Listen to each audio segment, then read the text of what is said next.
for the House to have the quorum to commence business. Remember, the Senate needs at least 15 senators for it to be considered to be properly quorated to commence business this morning. The last question by the Senator for Marsabit County, directed to the Ministry of Forestry and Matters Climate Change.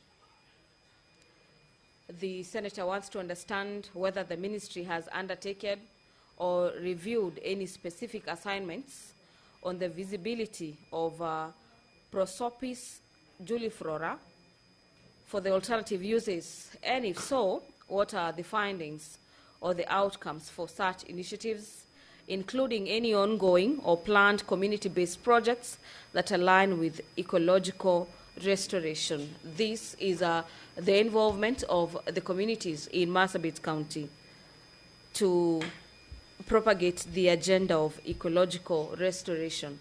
The Senator wants to understand whether the ministry has engaged the local communities to ensure that the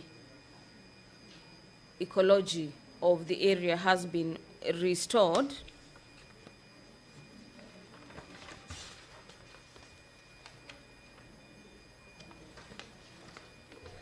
to the required standards or the proposed standards.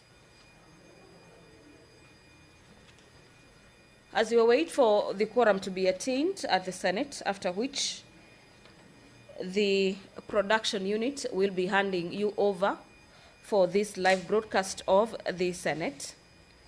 The Senate this morning has also lined up a number of motions for consideration.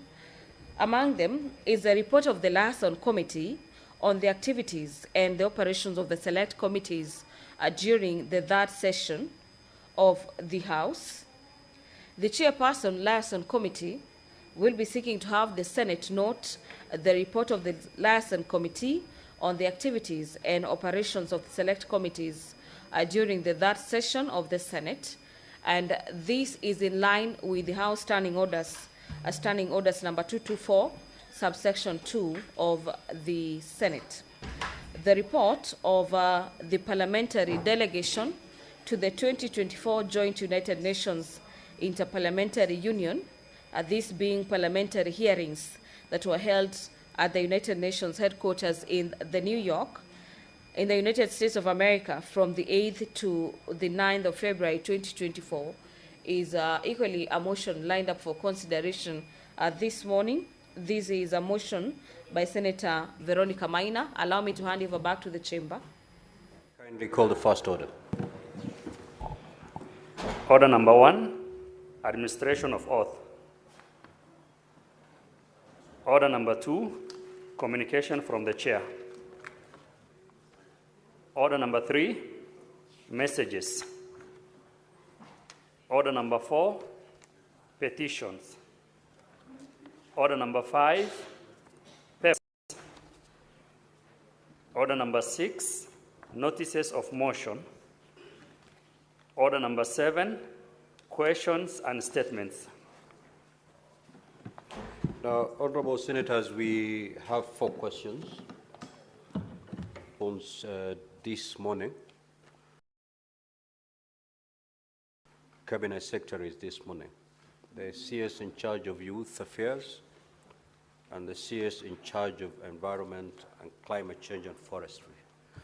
We are going to begin with the CS in charge of Youth Affairs, the CS Honorable Salim Muvuria, who is going to respond to question number 039 by the Senator for Makwiny, and also question number 067 by the nominated Senator Joyce Korir.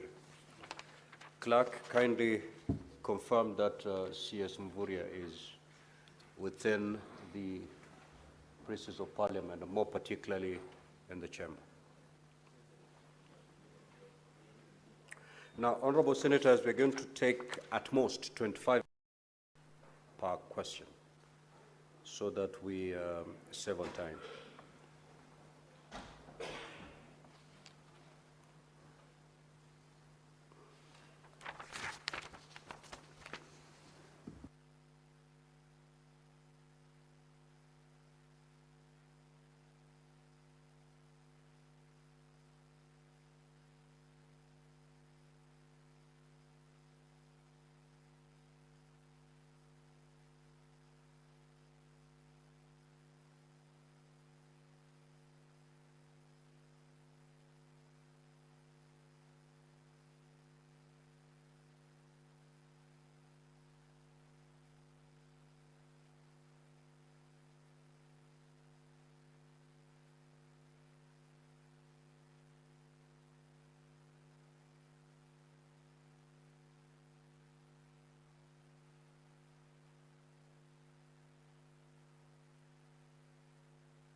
You're settled.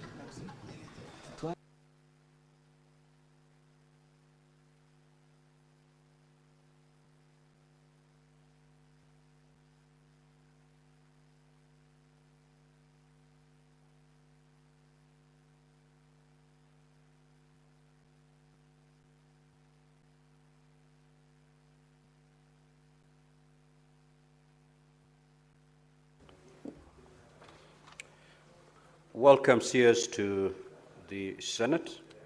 You have two questions this morning. Question number one, order, Honorable Metho. The first question is question number 039 by the Senator for Makwiny County, the Honorable Daniel Manzo. I will therefore call upon Senator Manzo to ask the question. Thank you, Mr. Speaker. Question 039, what has caused the delay in the completion of the construction of water stadium in Makwiny County, and could the Cabinet Secretary specify the measures in place to address the matter? B, is there any budgetary allocation in the financial year 2025-2026 towards the completion and operationalization of the stadium, and could the Cabinet Secretary provide a timeline? I thank you, Mr. Speaker. Honorable CS, you may now proceed to respond.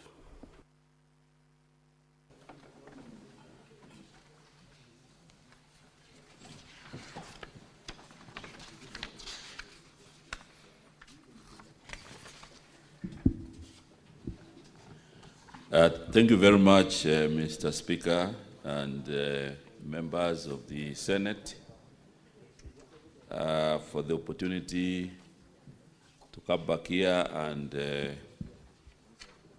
give a statement on the state of Makwiny Water Stadium.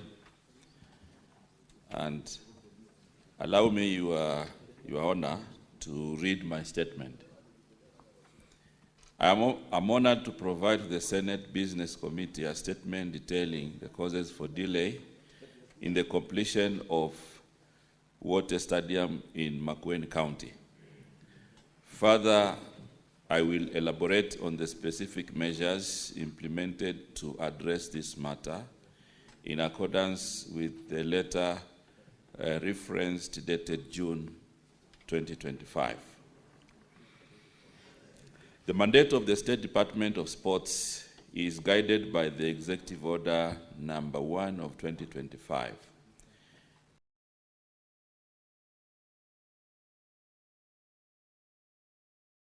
My sincere belief is if we are sustaining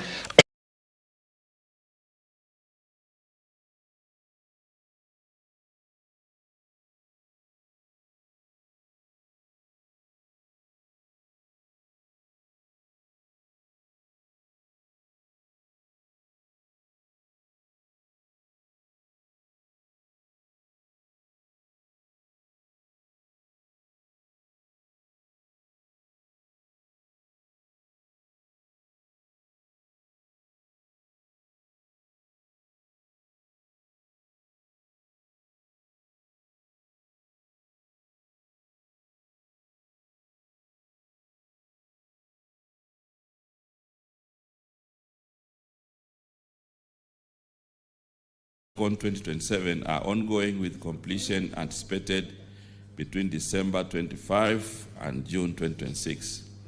These include the construction of the 60,000-seater Talanta City Stadium, which is now at about 45% completion, the renovation of Moi International Sports Center Kasarani, which has now been completed, refurbishment of Nyayo, and upgrade of other facilities like Kipchoge Keino.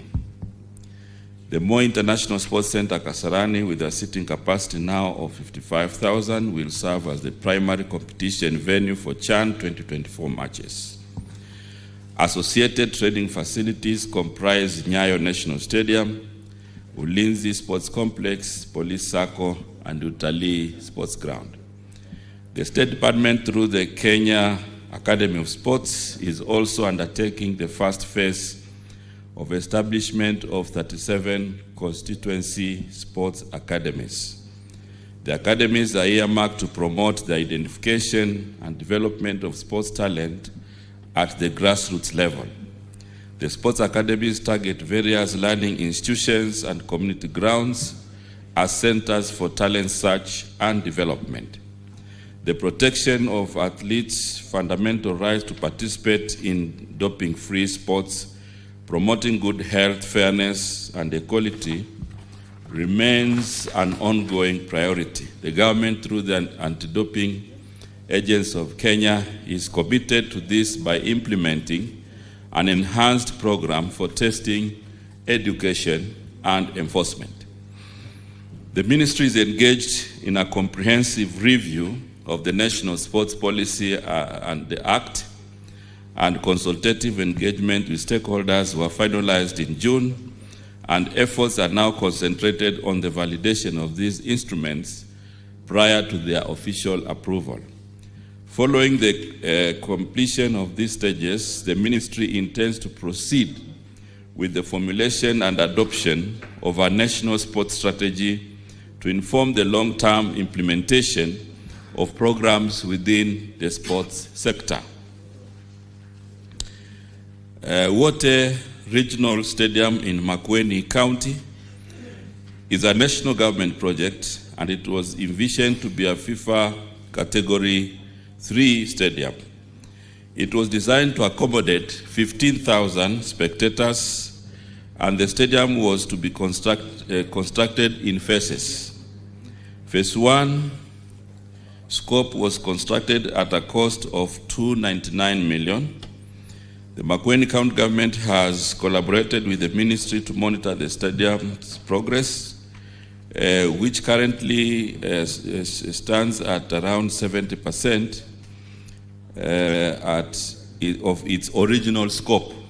The county government has provided 5 acres of land as annex to the stadium. The initial scope targeted key features that included a standard football pitch, VIP pavilion, perimeter wall, 8-lane track field, administration block, a borehole for pitch irrigation, water storage, and associated electrical, mechanical, and civil works. Despite a successful launch of construction in January 2017, the stadium project has subsequently encountered delays towards its completion, stemming from the following issues. Number one, the Makwiny County government changed the original site of the project, causing delays in commencement. Number two, the new site had topographical challenges which necessitated undertaking and mitigating factors to stabilize the ground on the western side and adjust the 1,500-seater pavilion design. Boulders were used to stabilize the ground below, and a retention wall is being erected to stabilize the running track, pitch, and the pavilion. Number four, non-allocation of budget in financial years 2018-2019 and 2019-2020 resulted in delays payments to contractors and project consultants. Number five, contractual management challenges arose after the contractor was asked to vacate the site in December 2021 due to slow progress, but later appealed and was reinstated. Number six, subsequent to its groundbreaking in May 2017, the project timelines have undergone several extensions, shifting from an initial target of June 2018 to October 2020, February 2022, February 2024, January 2025, and now September 2025. Despite significant delays and challenges, the ministry has prioritized the completion of the stadium's construction. The current measures specifically target pending works on the laying of the athletics track, players' changing rooms, and a public ablution block, completion of the perimeter walls, gates, drilling of the borehole, installation of the pump for the irrigation system, and the pump house. These measures also include continuous monitoring of the project to resolve outstanding issues and ensure its completion, continued collaboration with the county government, which has allocated for the stadium's completion as a vital investment in supporting local sports. Due to the topographical challenges, the ministry is reviewing the scope to make it a functional training facility to feature a football playing pitch, athletics track, players' changing rooms, and a public ablution. The project is then expected to be completed by December 2025. Right Honorable Speaker and members of the Senate, I did visit Wote Stadium in Makwiny, and just to explain on the topographical challenges, normally when you do a 15,000 seater, you do a VIP terrace and pavilion. The current piece of land where this project is located has a lot of challenges. The contractor tried to put boulders, but the original design will not be achieved, because if you look at the ground level where the boulders are being put and the base where you have the pitch, you are talking about a height of between 3.5 to 4 meters, which means if we go ahead to put the boulders and other material, we are likely to spend more than the amount of money earmarked for the stadium. So I have directed that the technical team reviews the design to see how we can accommodate some of the facilities I have mentioned here, and then make it just good for sports, but then that design can be achieved in another site. So I think that is where we are. Right Honorable Speaker and members of the Senate, I beg to thank you for this opportunity. Senator Manzo, you may ask your supplementary question. Yes, Mr. Speaker, the Minister confirms that the work is very advanced, up to 70%.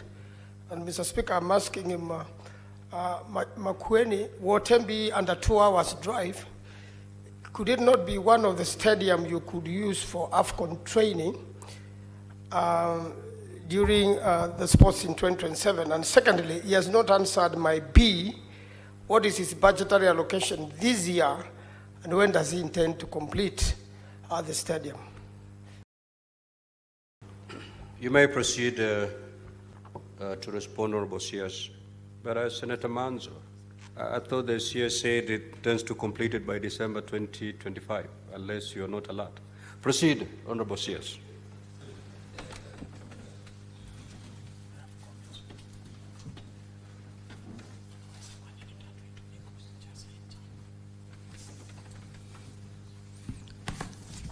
Yeah, Honorable Speaker and members, as I said earlier, we now intend to complete this facility by December 2025.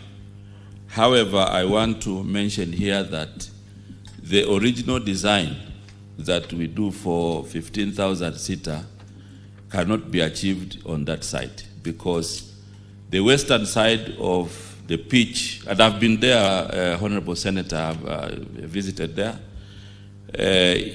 If we have to fill that hole, 3.5 to 4 meters, as I said, we are likely to spend more. That is why we have directed that Public Works and the team in Sports Kenya flex the design to accommodate the components that we can accommodate, which I have mentioned in my statement, and then we will see how we can manage, the other components, possibly with a new site that we can redesign. But because originally this stadium had been earmarked for a flat area. But then this land was allocated to another project, and the stadium was moved to this area where it's very challenging topographically. So I think in terms of the budget for this, we don't have a national treasury allocation.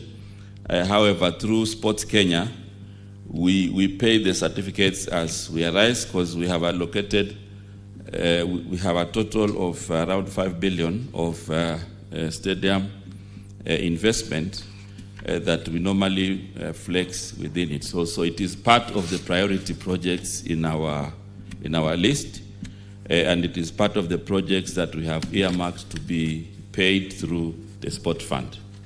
So in terms of resourcing, we will give it priority. But I think the technical issues are the ones that we need to resolve, which we are resolving.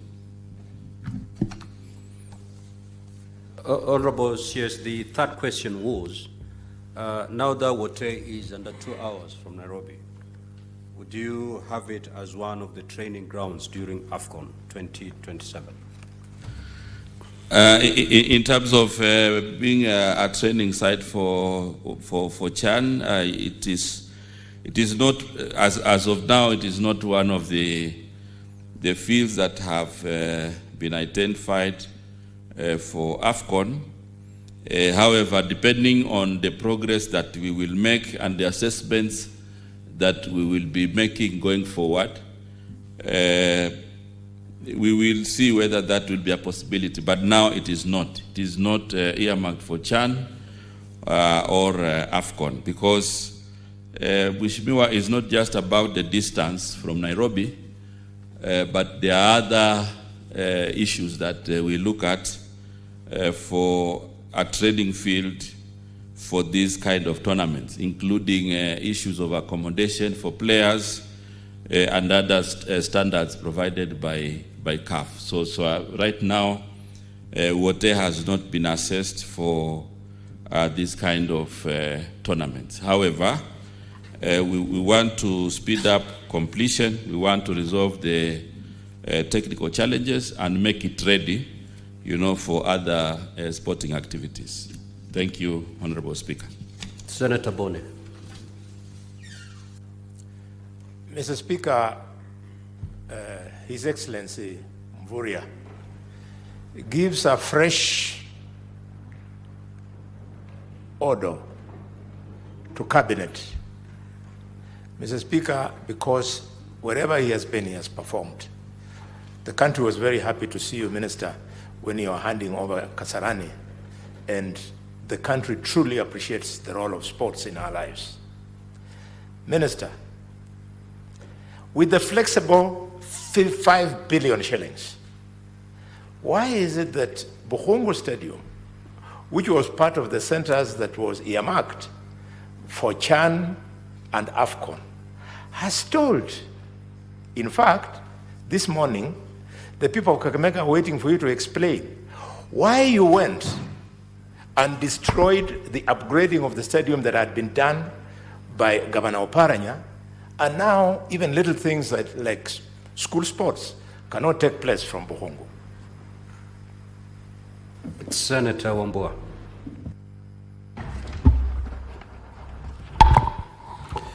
Speaker, I want to go back to water. The minister said on record that they're not going to be able to achieve the capacity, the original capacity of the stadium.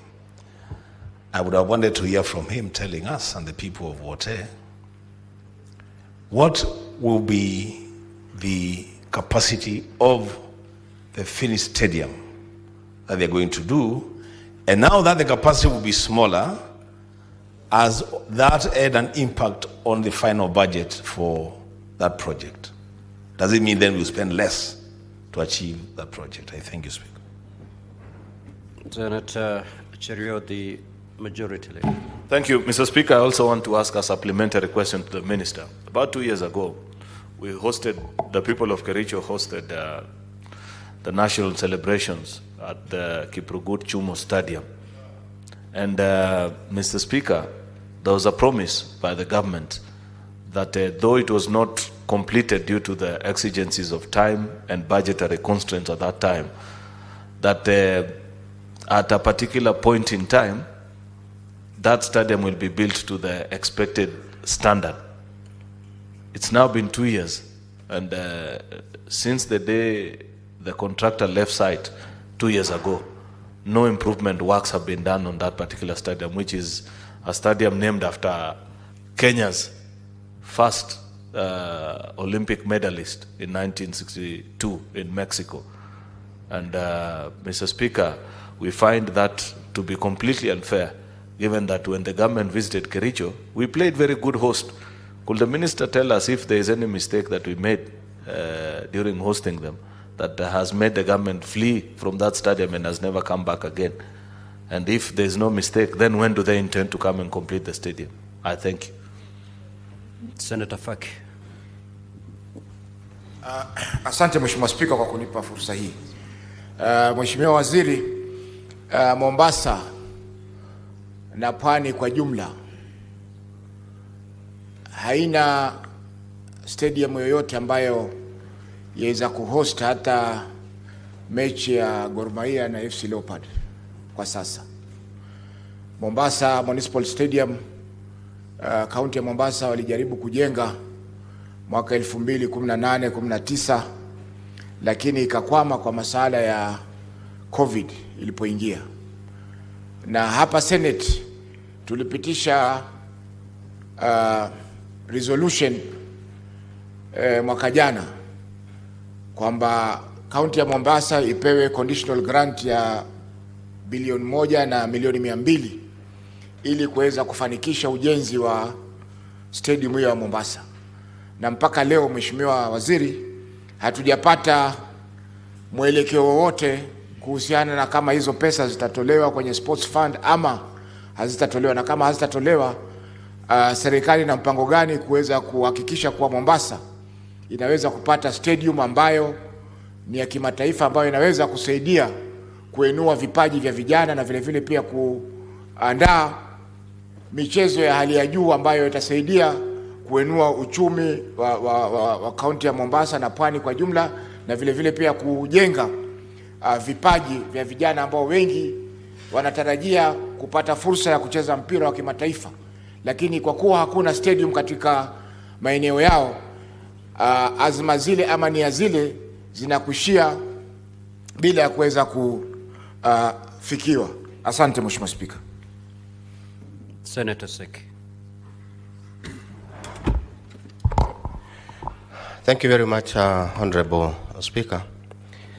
I also want to know from the Cabinet Secretary that Kajiado, specifically Kajiado North, that's Ngong, it has been a training center or site for many athletes in this republic. And being very near town to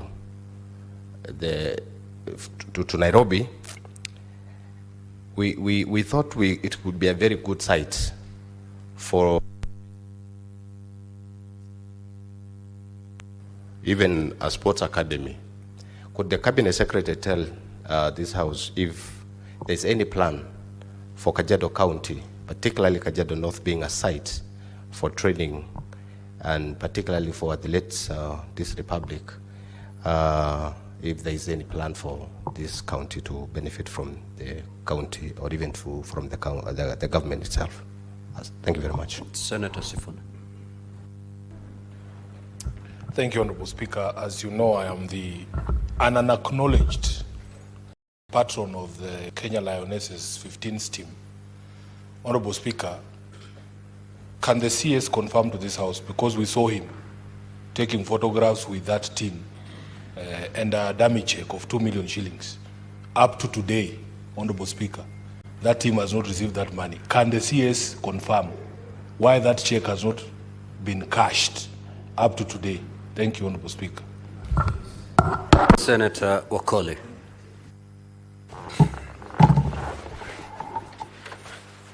Asante Mheshimiwa Spika na karibu Waziri wa Michezo. Langu ni swali Mheshimiwa Spika, siku ya madaraka miaka miwili iliyopita, serikali nzima ilitua katika uwanja wa michezo wa Masinde Muliro kule Bungoma. Kenya nzima ilipashwa mbwembwe na hoihoi. Leo Mheshimiwa Spika, kiwanja bado hakijakamilika. Kwa niaba ya mabanati wa kaunti ya Bungoma, ningependa waziri anyanyuke na atueleze ni lipi ama siku ipi uwanja utakamilika, na jinsi ndugu yangu Boni ameeleza seneta, tulitaraji mkoa wa Magharibi, eneo la chemichemi ya talanta, tungeweza kuwakaribisha Wakenya na Afrika nzima katika mkoa wa Magharibi. Lakini leo tunatazama tu kwa runinga Mheshimiwa Spika, huku tukijiuliza tulimkosea Mungu nini. Asante Mheshimiwa Spika. Senator Mbugua. Thank you, Mr. Speaker, sir. CS, you indicated that you gave priority to the stadiums which will host the CHAN, and you have done well to complete them. Could you take this opportunity to tell the House and the country how prepared our team is for the competition, which is just a few weeks away? Thank you. Senator Alexander Mundigi. Thank you, Mr. Speaker, sir. To the Cabinet Secretary, you have indicated about AFCON will come in 2027, and you have indicated numbers of counties that are going to benefit the time of practice. Is it possible to include Embu to be part of that money, so that money can help us in Embu County economy? And Mr. Speaker, sir, I know we have a stadium in Embu County. It is very small, and the government of Kenya Kwanza, they sent, and Minister, you know that, about Njukere stadium that can benefit Embu County in a sport. When are you going to implement it so can people of Embu County can benefit? Thank you, Mr. Speaker, sir. Senator John Metho. Thank you very much, Mr. Speaker. Mine is also a follow-up question on a stadium. The people of Nyandarua have had aspirations of having their own stadium, or Krau Stadium. And when the President last visited Nyandarua, or rather, the 3 times that he has visited Nyandarua, he promised that we shall get a stadium. And there was a handover of the Krau Stadium to the military. So I want to know from the Minister, what timelines are they working with? Now that they are working together with the military, what timelines do they have, or what comfort do they give the people of Nyandarua of when they will get their stadium, the Okara Stadium, ready? Honorable CS, you may now proceed to respond to those questions. Thank you very much, Honorable Speaker. And I think I must say that the inspiration, from the Senate to work with the ministry on matters, sports and infrastructure development is an amazing factor. And that is why I can say that even though I came here for only one question on makwiny, there has been now enthusiasm to have share information across the board. Number one, I want to say this for the record, Honorable Speaker. For the African Nations Championship, CHAN,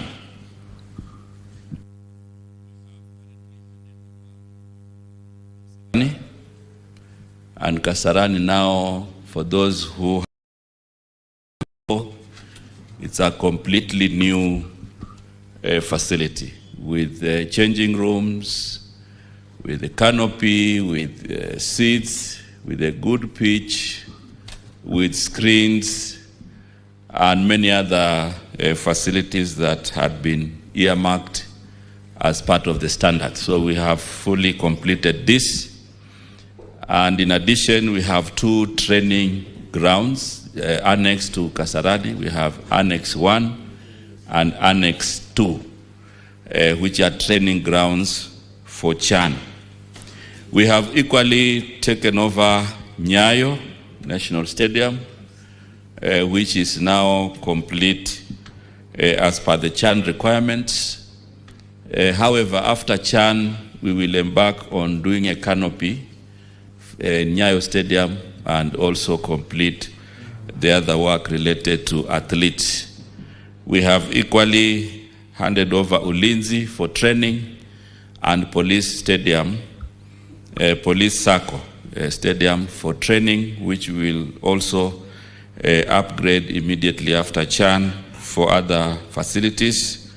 We have also Utalii College grounds, which will also be part of CHAN. So that is the package, you know, that we have completed for the tournament in August. However, I'm aware that outside Nairobi, we also have other facilities that we are upgrading. And even though I did not come with a full statement, Right Honorable Speaker, you will allow me also to respond as it is. Number one, there were issues in Bukungu Stadium in Kakamega. Then we visited, we had a meeting with the county government and the technical team. And as we speak, Honorable Speaker, we resolved the issues around Bukungu and the contractor is on site. Part of the stalemate was a pending bill of 627 million by the county government. And we agreed that the county government will be settling that one. As we also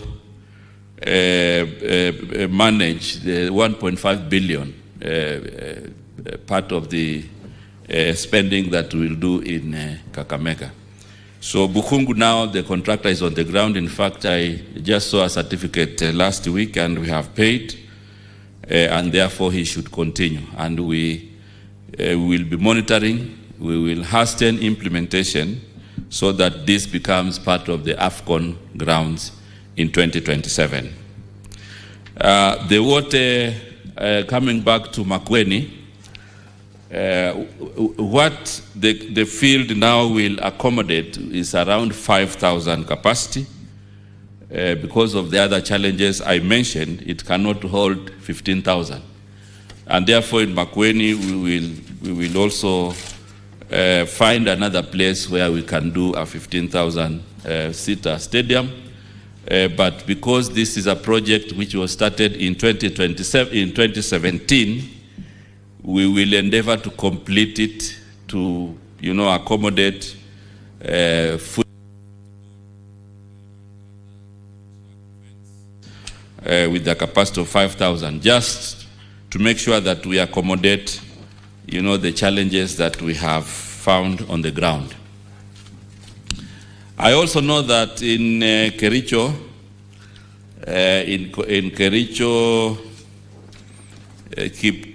Kiprugut Chumo, which had been done for celebrations. This is a field also with a capacity of 5,000.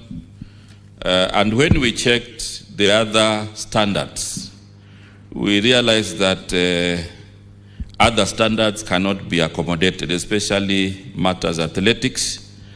And therefore, Honorable Speaker, we are doing Kapkatet Stadium in Kericho, which will have a 10,000 seater. And this one, a contractor has already been identified. The other issue about Mombasa, the proposal, Honorable Speaker, that came was that Mombasa County Government had proposed that we do a securitization process for around 1.5 billion, which they suggested how that money was going to be paid. We cannot do that securitization, and therefore what we have decided is that we will still work with the county government on a different arrangement, but still achieve an international stadium in Mombasa. So I want to assure the House that we have put priority for Mombasa to have an international stadium, and that is part of what we are working now. Last week, we were assessing Kilifi, and in Kilifi, we've already agreed with the county government to do a 10,000-seater, and we've agreed on the arrangement for partnership. In Kajiado, we are making an assessment. We have already identified a team that is going to work with the county government to identify a site, and therefore once the technical assessments are concluded, I will be able to make a comprehensive statement on the same. The other question from Honorable Sifuna, asked about the rugby lioness and acknowledged that we had pictures. So I want to assure the House that we have now 70 million that we'll be giving to athletes, those who won matches and they have not been honored. And part of this money is also going to be given to the rugby team and the other teams. So in the next few weeks, we'll be calling them and we'll be giving them their awards. I know I can see Mheshimiwa Sifuna is nodding, but that is the plan, and that is the plan we will be implementing because that is what we have set aside as government to ensure that we honor our achievers. So, Honorable CS, for clarity, the 2 million dummy check is part of the 70 million which you intend to use to honor athletes? Actually, that day we gave, is it 3? We gave 2, how much? We actually gave them 3.2 in that dummy check, and there should be no cause for alarm. I'm sure we will also give others who may not have benefited. So the 70 million is the package, including the 3.2 that we had given earlier. Because we also have athletes who won, who broke records. Some were honored, some were not honored. So in total, we have set aside 70 million. And we will be giving this soon. And you will see the ceremony and you will confirm. So I really don't want to belabor on this point because I know we have committed and we will deliver. Maybe Mheshimiwa Sifuna would have wanted it differently, but this is the arrangement that we have done in the ministry. The other question is about Bungoma. Bungoma, we have paid 36 million for the canopy.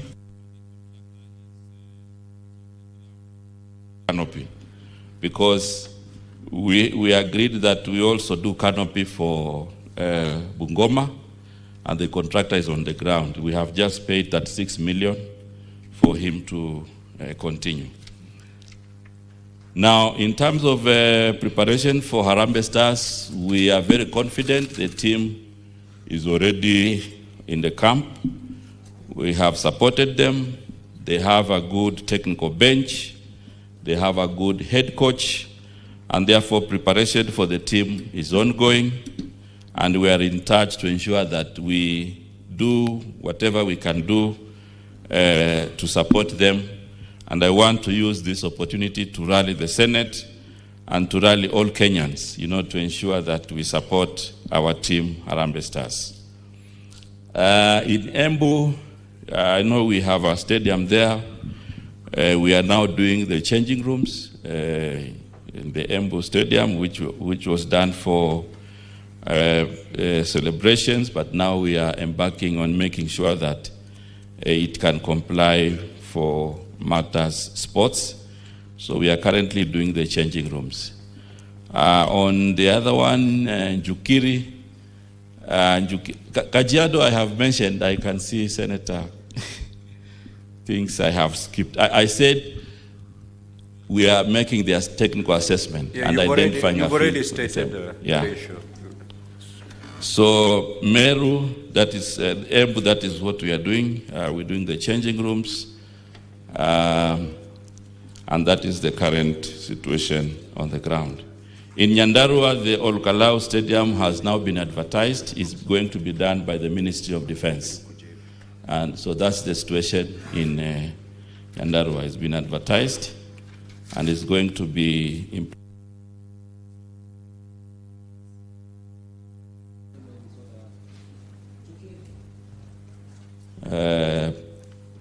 Jukiri.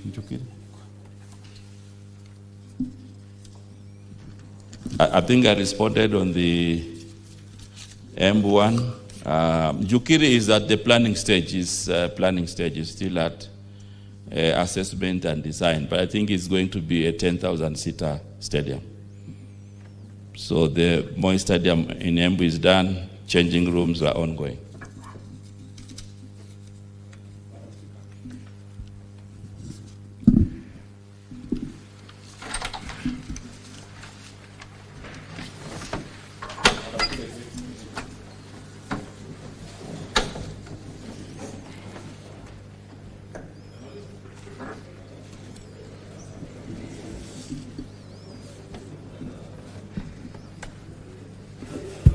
CS, please finish.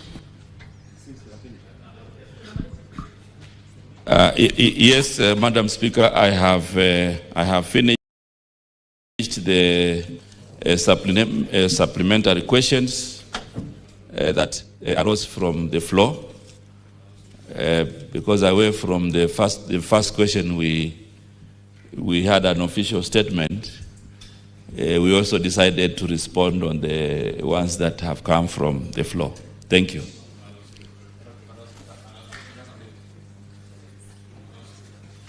Honorable Senators, we're moving to the next question. I have ruled. Which one?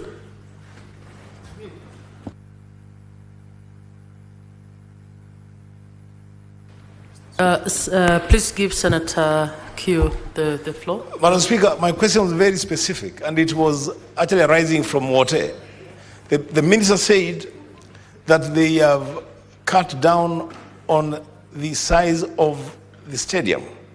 And I asked, what is going to be the new capacity of that stadium?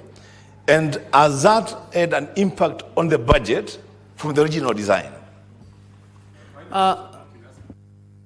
Senator Methu, which bit has not been answered? Just you know, the minister has just said what I've said. He has told us that the stadium has been handed over to the Ministry of Defense. That is what I said. He has said that the stadium has been advertised. That is what I have said. I asked him, what timelines are there? As you handed over to the Olkalau Stadium to the Ministry of Defense, what timelines are you working with? When can that stadium be ready? That was a very specific question.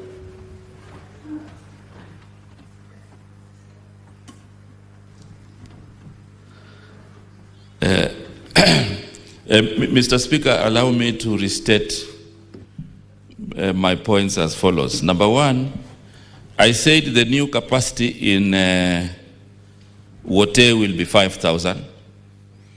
And I also said that we will identify a new ground where we will do a bigger stadium of 15,000 capacity. I also said in Nyandarua, Olkalau has been advertised by the Minister of Defense, and that size of stadium takes about 12 months to complete. Maybe I should also add as additional information that Kitui is now 15% of implementation and is going to be handed over to us by the contractor on the 6th of October for Mashujaa celebrations. Thank you, Honorable Sears. Honorable Senators, we will now move to question number 067 by Senator Joyce Korir. And I'm informed that Senator Miraj is going to ask that question on behalf of Senator Joyce Korir. Honorable Miraj, you may proceed to ask the question. Thank you, Mr. Speaker, sir. Could the Cabinet Secretary provide details of the specific government programs and initiatives in place to promote mental health and overall well-being of young people in Kenya and explain how these initiatives have been tailored to address individual challenges faced by the youth. B, what measures has the ministry put in place to address the increasing mental health challenges like anxiety and depression among the young people, and most likely those participating in sports or arts programs?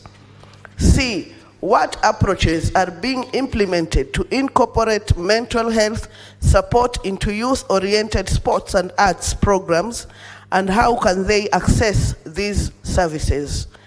D, are there any joint initiatives between the ministry and the Ministry of Health and other mental health organizations aimed to raise awareness on mental health issues faced by the youth, and if so, could the Cabinet Secretary highlight them? Thank you, Mr. Speaker.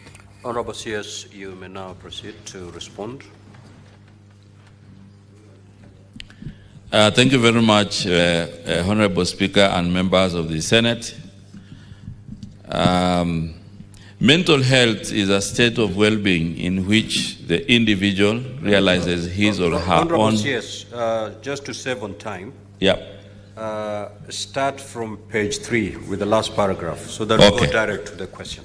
Okay, fine. Thank you very much, Honorable Speaker, for the guidance. The Ministry of Youth Affairs, Creative Economy and Sports, in collaboration with key stakeholders, has rolled out several programs aimed at promoting mental health and overall well-being among young people, particularly those engaged in sports and the creative economy. These measures include, number one, the establishment of youth safe spaces within the operational youth empowerment centers, which matter such as sexual reproductive health. The ministry has a program and the initiative of leveraging on technology to offer counseling services to the youth through utilization of an online counseling application developed by the youth, Kelvin Joroge. This intervention is preferred by the youth for the reasons that if used, it is easy, convenient, confidential, cheap, and accessible from a personal phone. This initiative has since seen increases in the number of the youth accessing counseling services, which help to mitigate mental health challenges. Through collaboration between the ministry and International Youth Fellowship, Korea International NGO with presence in 105 countries worldwide, currently based at Kasarani and operates satellite campuses across the country, offers mindset changes training which integrates mental health clinic through weekend academy program. Through Kikao initiative and outreach activity in which the ministry in collaboration with other MDAs organizes sensitization programs where mobile health clinics are organized for the youth. The ministry, through State Department for Youth Affairs and Creative Economy, has lined up a myriad of collaborative program with Madari Hospital, Youth in College, JQuat, to offer mental health sensitization, screening and referral to the youth in college who may not wish to use the in-college counseling facilities. The ministry also uses the services of the officer in charge of employee wellness to provide on-the-spot guidance on matters mental health to the youth who come to the office seeking information on mental health services. Number 7, sports and arts therapy programs. Initiatives such as sports for development and creative therapy workshops are designed to foster mental well-being through engagement in sports and the arts, promoting resilience, teamwork, and emotional expression. Partnerships with mental health professionals. The ministry collaborates with psychologists and counselors to offer tailored mental health services during youth sports camps and creative arts events. Number 9, public awareness campaigns. Initiatives like End the Stigma and Mental Health Awareness Weeks target young people to promote open dialogue around mental health, destigmatization, and encourage help-seeking behaviors. These initiatives are customers to address challenges such as anxiety, depression, peer pressure, and identity crisis commonly faced by the youth.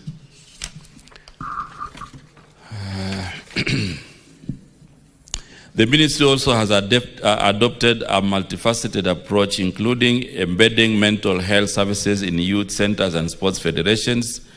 120 operational youth empowerment centers now integrate mental health sessions, including counseling in their daily activities. The sports federations too have integrated counseling and mental health screening in their programs. Training coaches and instructors, capacity building for coaches and arts instructors on mental health, first aid to identify early signs of mental distress among participants. 3, referral systems, established referral pathways for young people requiring specialized mental health services to public and private healthcare providers. Number 4, wellness programs for national teams. The ministry supports the Kenya Academy of Sports to include mental health modules in athlete development programs, including psychological preparation and past-event counseling. Integrated service delivery model. The ministry is piloting integrated sports and arts programs with inbuilt mental health support services.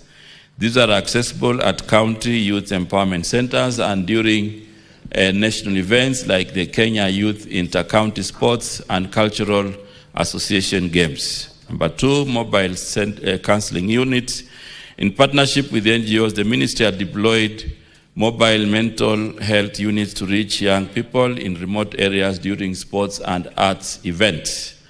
Number 3, access channels. Youth can access mental health services through referrals from coaches and youth officers, direct contact with on-site counseling during events, toll-free mental health helplines.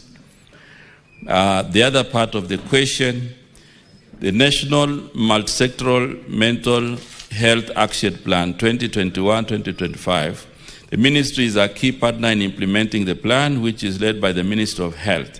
It prioritizes youth mental health through joint campaigns and community outreach programs. Number 2, collaborative awareness campaigns, joint initiatives with organizations like Basic Needs Kenya and the National Authority for the Campaign Against Alcohol and Drug Abuse, NACADA, focus on mental health awareness during sports tournaments, training peer education in mental health literacy. Number 3, National Sports Safety Framework, developed with input from the Ministry of Health. This framework includes mental health as a critical component of athlete safety and wellness. And finally, specific campaigns.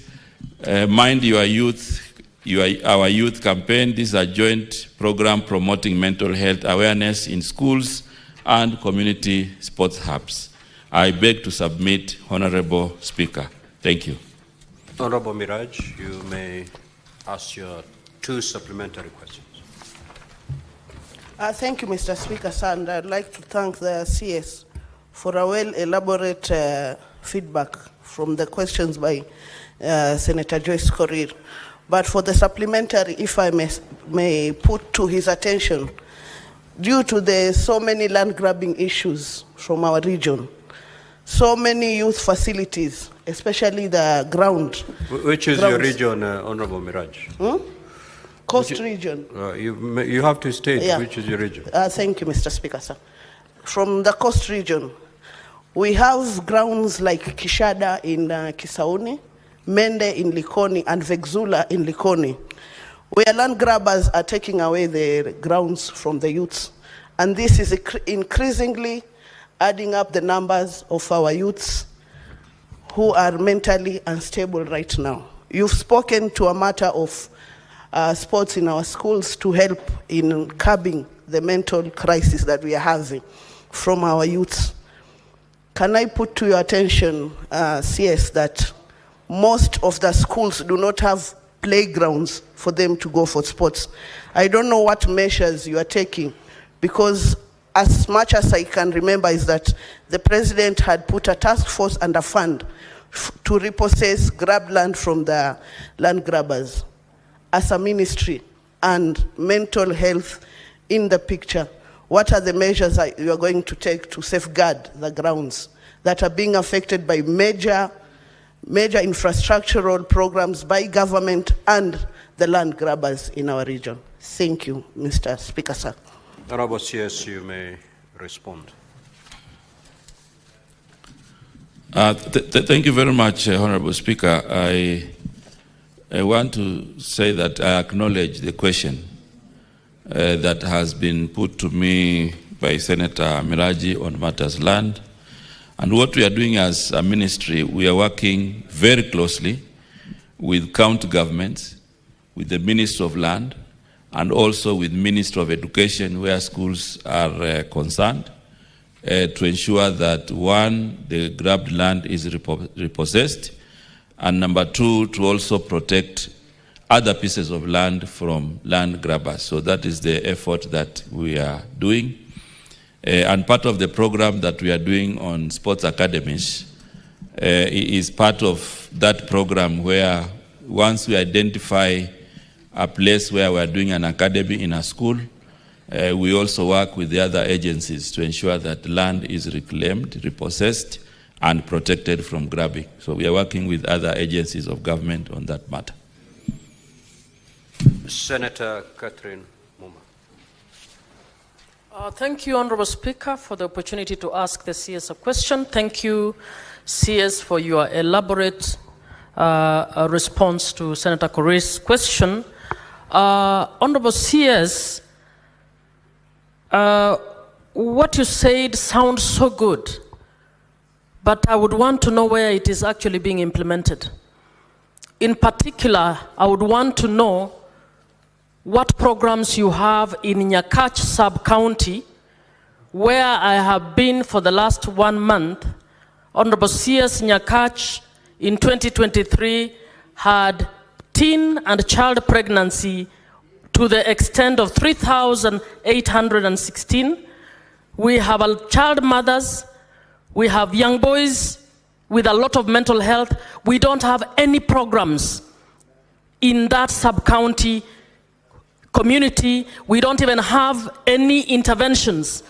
I'm trying to work with one CBO, trying to intervene for child mothers who cannot access counseling services and so on. Where are these programs? And why are they not reaching Nyakach sub-county? Senator Gataya. Honorable Speaker, I have a supplementary question to the CS Sports concerning a stadium in Tharaka Nithi. Honorable Gataya, kindly take your seat. What is it, Honorable Speaker? Just take your seat. Just take your seat. Senator Manzo. Thank you, Mr. Speaker. Mr. Speaker, I had an opportunity to be a secretary in the Ministry of Youth and Sports. And I want to ask the Cabinet Secretary in this relation to the mental illness of young people. The Youth Fund was set to help those who wanted to set up businesses so that they can self-employ themselves. I've seen an initiative whereby people are fundraising for the youth. What has happened to the Youth Fund? And now implementing it to make sure that we reduce mental illness or depression or stress of young people by making sure that they secure their future through self-employment. Senator Veronica Maina. Thank you, Honorable Speaker, and welcome CS together with the PS of Sport.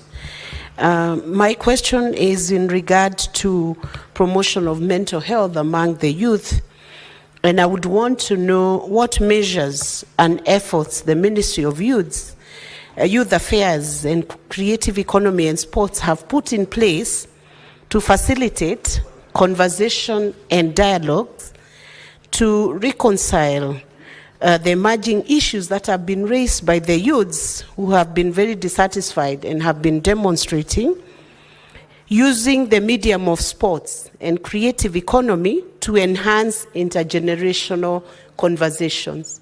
What measures is your ministry putting in place to intervene with the emerging issues that are affecting the youths as they demonstrate on the streets? Senator Wambua. Speaker, I have sought this opportunity to clarify an issue because this is a house of record. The CS has indicated to us in the previous question that Kitui Stadium is being renovated. Senator Wambua. Mr. Speaker, this is important. Senator, however important it is, we have our rules. Yes, Mr. Speaker. And but the people of Kitui are online. Senator Wambua. And they are saying the stadium is not being renovated, Mr. Speaker. Senator Wambua, you had an opportunity. I gave you an opportunity. Yes, but he responded to when he responded to the Speaker. We have dealt with our question. We are now on the question of mental health. Mr. Speaker. Anything that is not related to mental health. Mr. Speaker, it is the same ministry. Seen. Take your seat, Honorable Senator. Mr. Speaker, I'm here because Senator Wambua, you're defying the ruling of the Speaker, and you know the consequences. Mr. Speaker, please double to me. Mr. Speaker, I don't speak for myself. Senator Wambua. Senator Wambua. Senator Wambua. The stadium is not being renovated, that's the truth. What is being renovated is the state lodge, where the president will spend the night. And the other thing being renovated. Senator Reche, you may proceed. Senator Murgo, you may proceed. Thank you very much, Mr. Speaker, for giving me this opportunity. I would like to know from the CS as to what measures the ministry is taking towards drug use among the youth that is enhancing mental problems and so on, and therefore creating difficulty when it comes to talents and so on. Senator Kavindu. Speaker, I just wanted to know from the CS what is doing in Machakos about mental health in youth, regards youth. Are you having any programs in Machakos in particular, and also dealing with drugs addiction in those areas with youth? Thank you. Senator. Thank you very much, Honorable Speaker. Honorable Speaker, my question to the CS is, the programs he has said they are running, unfortunately we have no doubt about them in the counties, Honorable Speaker. What is the CS doing and the ministry doing to ensure that these programs reach the youth at the lowest administrative unit at the ward level, to ensure that the sensitization and the programs do benefit the youth, Honorable Speaker, and even using sports? Why do we have tournaments that are being funded by members of parliament individually and so forth? Why can the ministry itself run all sports tournaments for youths across all the wards, 1,800 wards in this country, so that even the programs can have higher penetration in terms of reaching out to the youth? Thank you, Honorable Speaker. Senator Beatrice Kenya. Thank you, Honorable Speaker. I needed to get from the CS.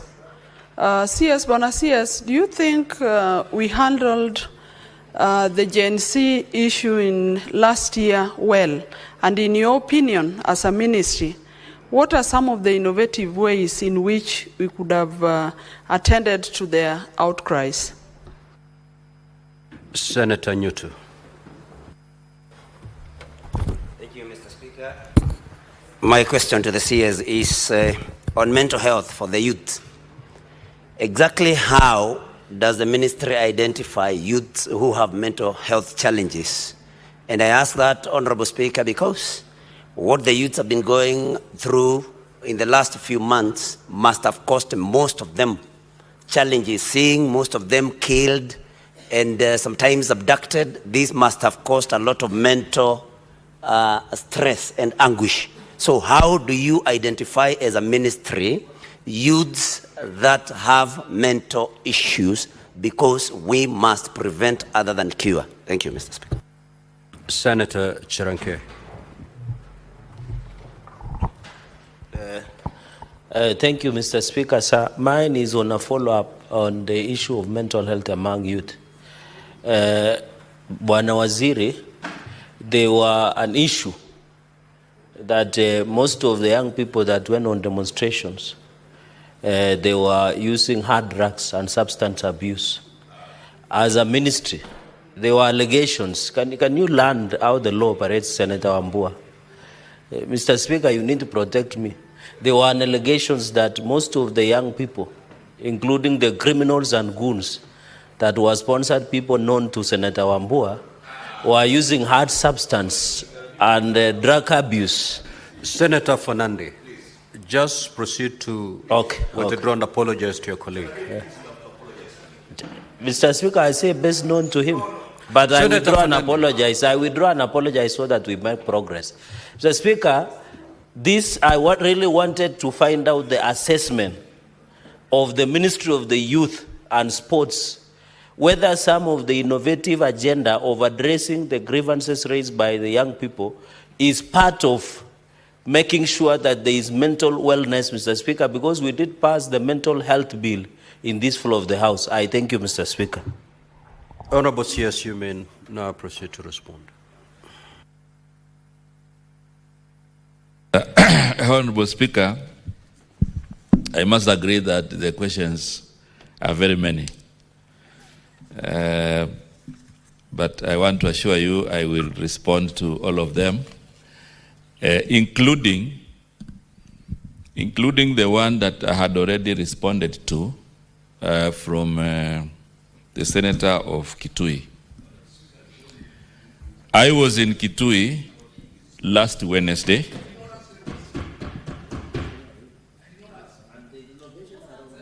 Proceed, Honorable CS. Proceed. I was in Kitui on Wednesday last week. What we are doing in Kitui County is not a renovation. We are doing a fresh 10,000-seater stadium at Ithokwe. The contractor is on the ground. His name is called Milcons. So I want to confirm by the 6th of October, we will go back to take over that facility for Mashujaa Day celebrations. Honorable CS, proceed to respond to now I proceed.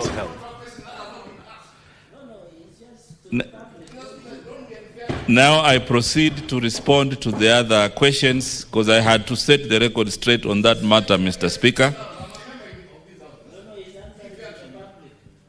Honorable CS, can you proceed to respond?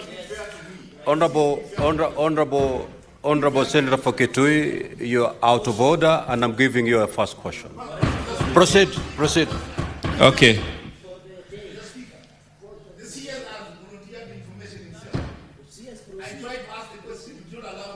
Honorable Wambua, kindly leave the chamber. Proceed, Honorable CS. Leave the chamber, Honorable Member for Kitui. In the following 5 seconds, if you don't leave the chamber, Sergeant at Arms, help the member to leave the chamber. Proceed, Honorable CS. So on the matters of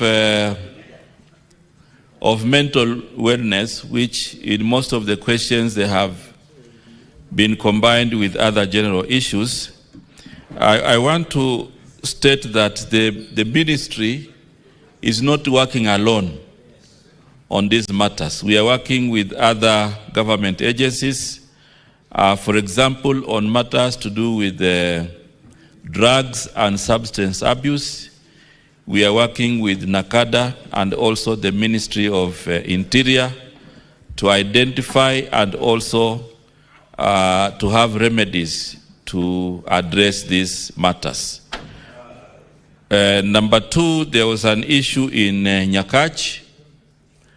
The honorable member wanted to know what we are doing in Nyakach sub-county on matters teenage pregnancies and mental health.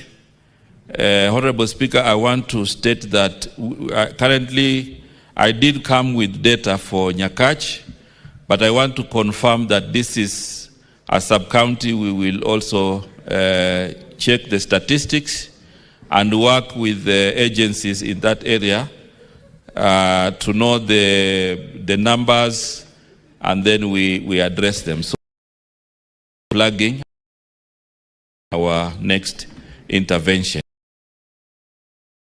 Youth Fund, Enterprise Fund, financing youth when they loans. Honorable Manzo, I also want that current mobility program get jobs outside the country through youth enterprise to take care as they work abroad. Questions were mental health. Kenya also engages youth in mental health. International, the 15,000 youth from that happen in youth camp, and the main topic that is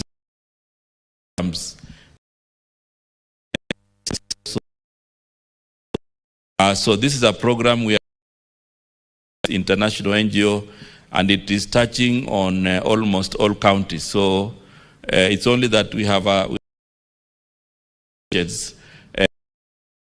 board counties. So you might not see it on the ground because they do it here in Kasarani, fully funded by this NGO and the Ministry of Youth.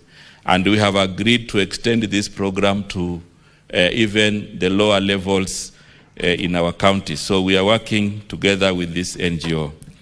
On the matters of youth generally in this country, I think there has been a specific reference to what is happening now and the Gen Z and all this. I also want to state that as a ministry, we have initiated a dialogue program called Wazo and Kikao, which brings on board the youth for an engagement. And this program is ongoing. It's only that we are resource constrained, but we keep expanding this program. So we have a Wazo and Kikao program as a dialogue model where we discuss with the youth on some of the issues that they are facing in their lives. Away from this, we are also working with the World Bank as partners in a program called Nyota, which also brings on board youth for recognition for prior learning. It also brings on board youth for business grants and also youth in skills development. Currently, we have youth who have applied because this program, we are targeting 800,000 youth in the country, and we'll be launching these grants and benefits in next month of August because now the applications have been processed online, *254#, and they are able to make the application for this program. This is a program where the youth participating will, at the end of the training, for example, those who will go through the business training, they will be funded 50,000 to initiate their businesses. Those who will do the skills component, they will equally be funded to inspire their skills, and they'll be paid 6,000 stipend a month for 6 months to make sure that they stay in this program and also benefit. This is a program which is running across the country, and therefore it is part of what we are doing to enhance their capacity. So I think basically, Honorable Speaker, on all matters to do with the mental health, I think these are general issues that I've already handled. On the matter of identification, we also have the Kenya Academy of Sports, referees, and other coaches at the community level. And identification, some of it is done at school level, some of it is done at community level to ensure we bring them on board for training. And every training that is done for coaches, referees, and the community technical people, and the youth takes care of a mental health session, which is the one that handles most of the issues. One senator wanted to know my opinion. Do you think the Gen Z was handled well last year? I think this is a matter for discussion for all of us. I don't think I have a personal opinion on the handling of Gen Z, but I think my opinion and the position of the Ministry of Youth Affairs on matters youth is that the youth of our country are an opportunity that we can work together to transform our nation. However, for that to happen, you have to be connected to, because youth have a dream, not necessarily for them.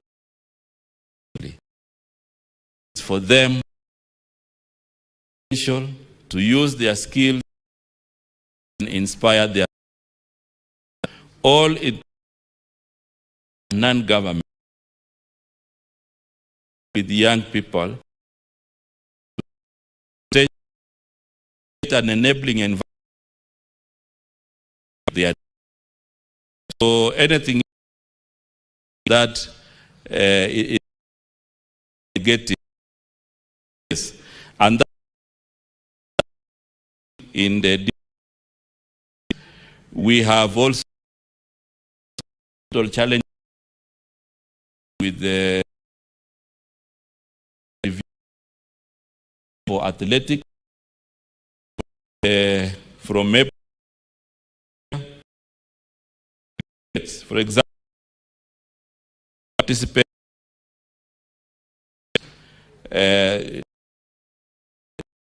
acquire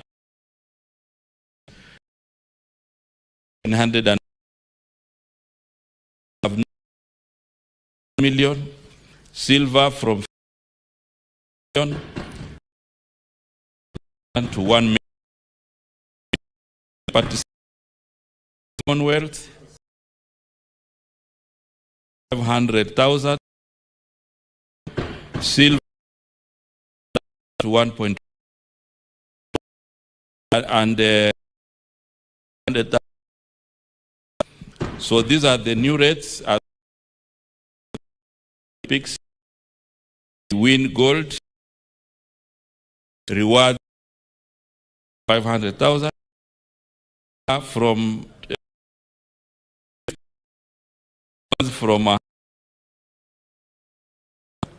so these are measures inspire at yes. Thank you very much, Honorable Speaker. Most sincerely, Senate, Mr. Speaker, there was one issue. One member asked, as tournament designed will soon be launching to the national level. So working with all of us, we can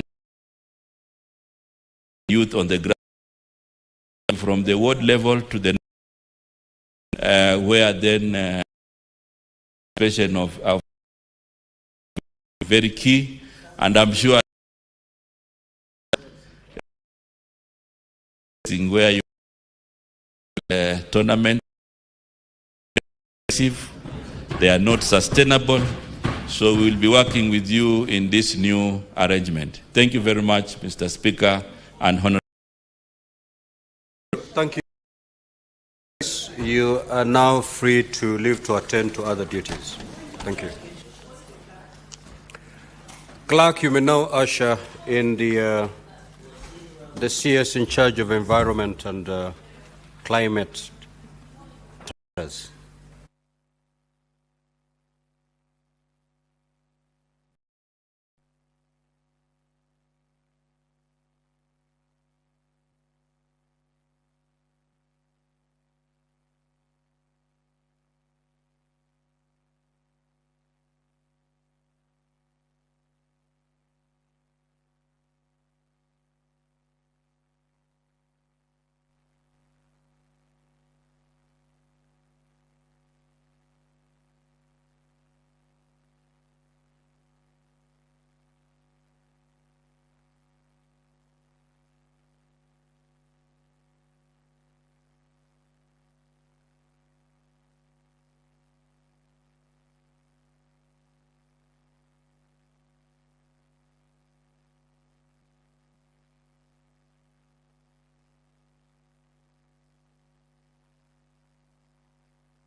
Honorable CS, welcome to the Senate.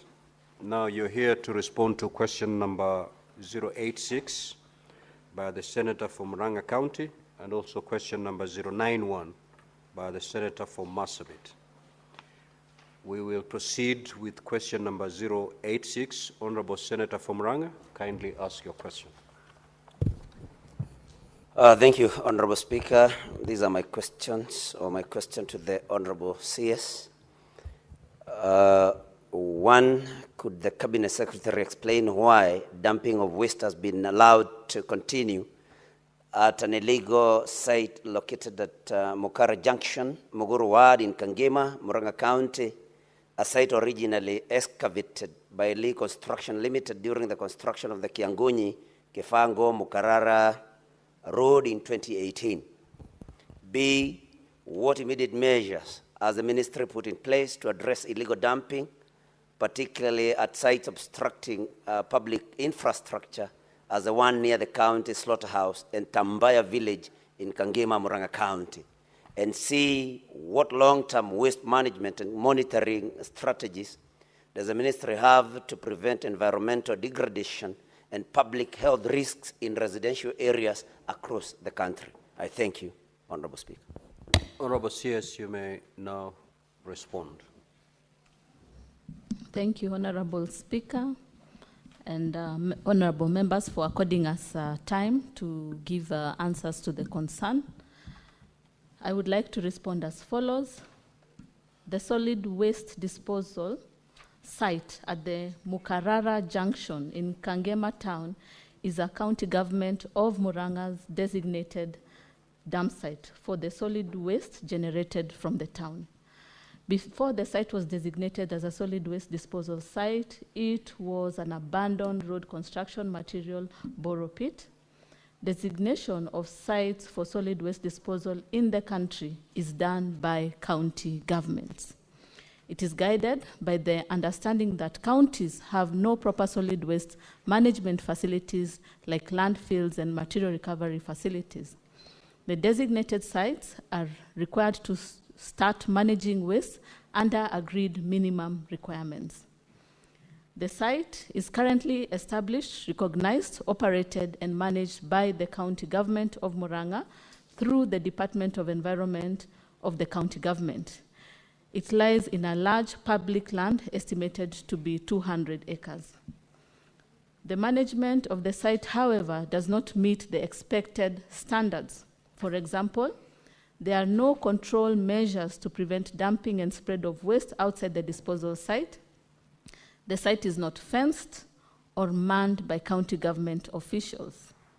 There is dumping of waste along the access road since the roads inside the site are not motorable because they are not maintained. The waste is not spread, not covered, nor compacted. There are no measures put in place to mitigate against fires or breeding of rodents and other nuisance. There is no environmental impact assessment for the site, no annual environmental audits.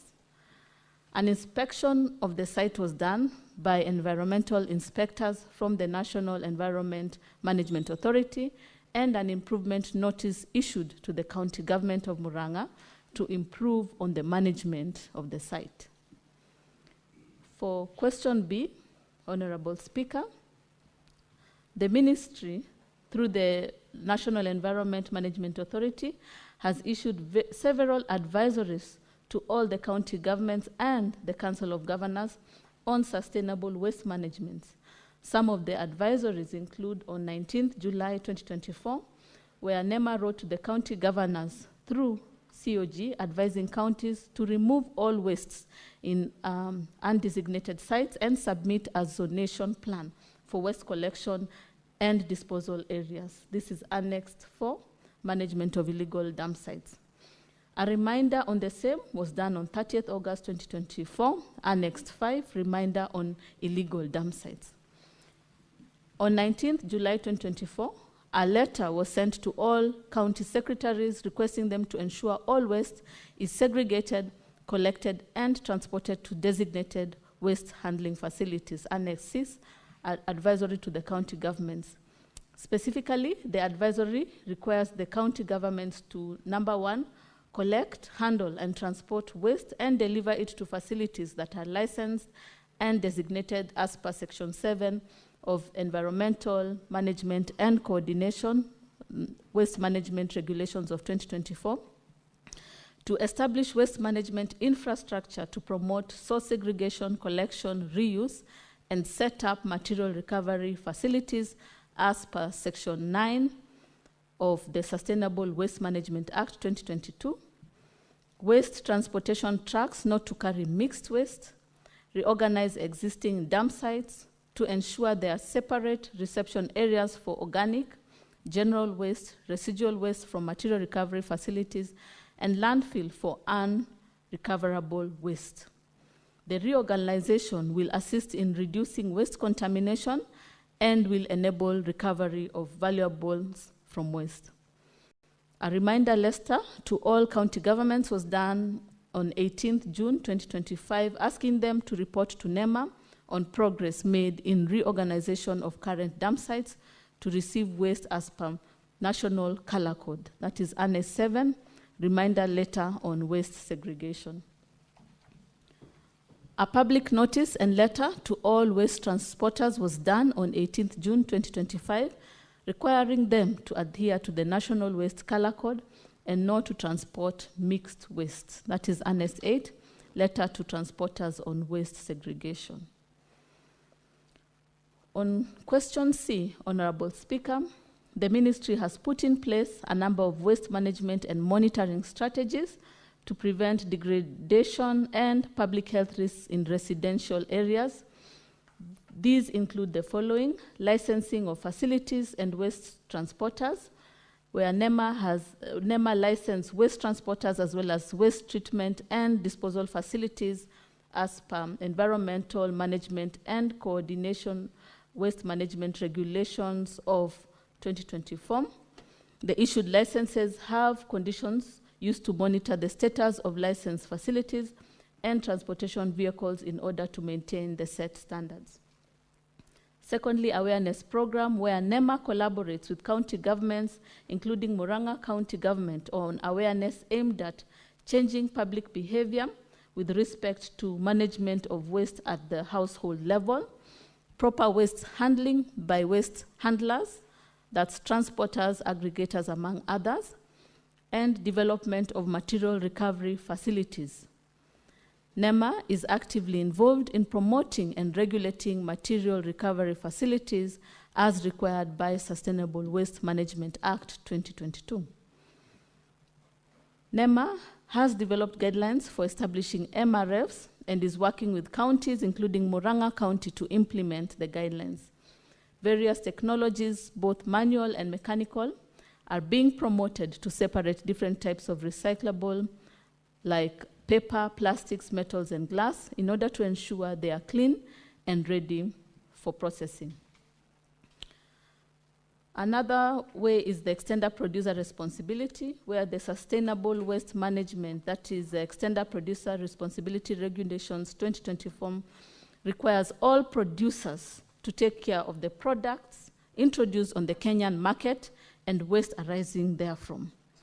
Using the EPR law, counties shall only be expected to be directly in charge of organic waste management, as the synthetic waste shall be managed by the producers.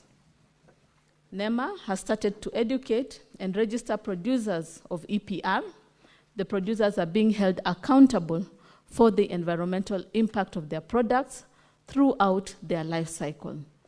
Producers, including manufacturers, importers, and brand owners, are obligated to register with NEMA and implement EPR schemes for designated products. For environmental audit and monitoring programs, NEMA has continued to engage county governments on an improvement program for solid waste dump sites through monitoring of the 10 minimum points. The 10 minimum points ensure the dump sites are adequately managed. This is Annexed 1. Implementation of regulations of plastic waste.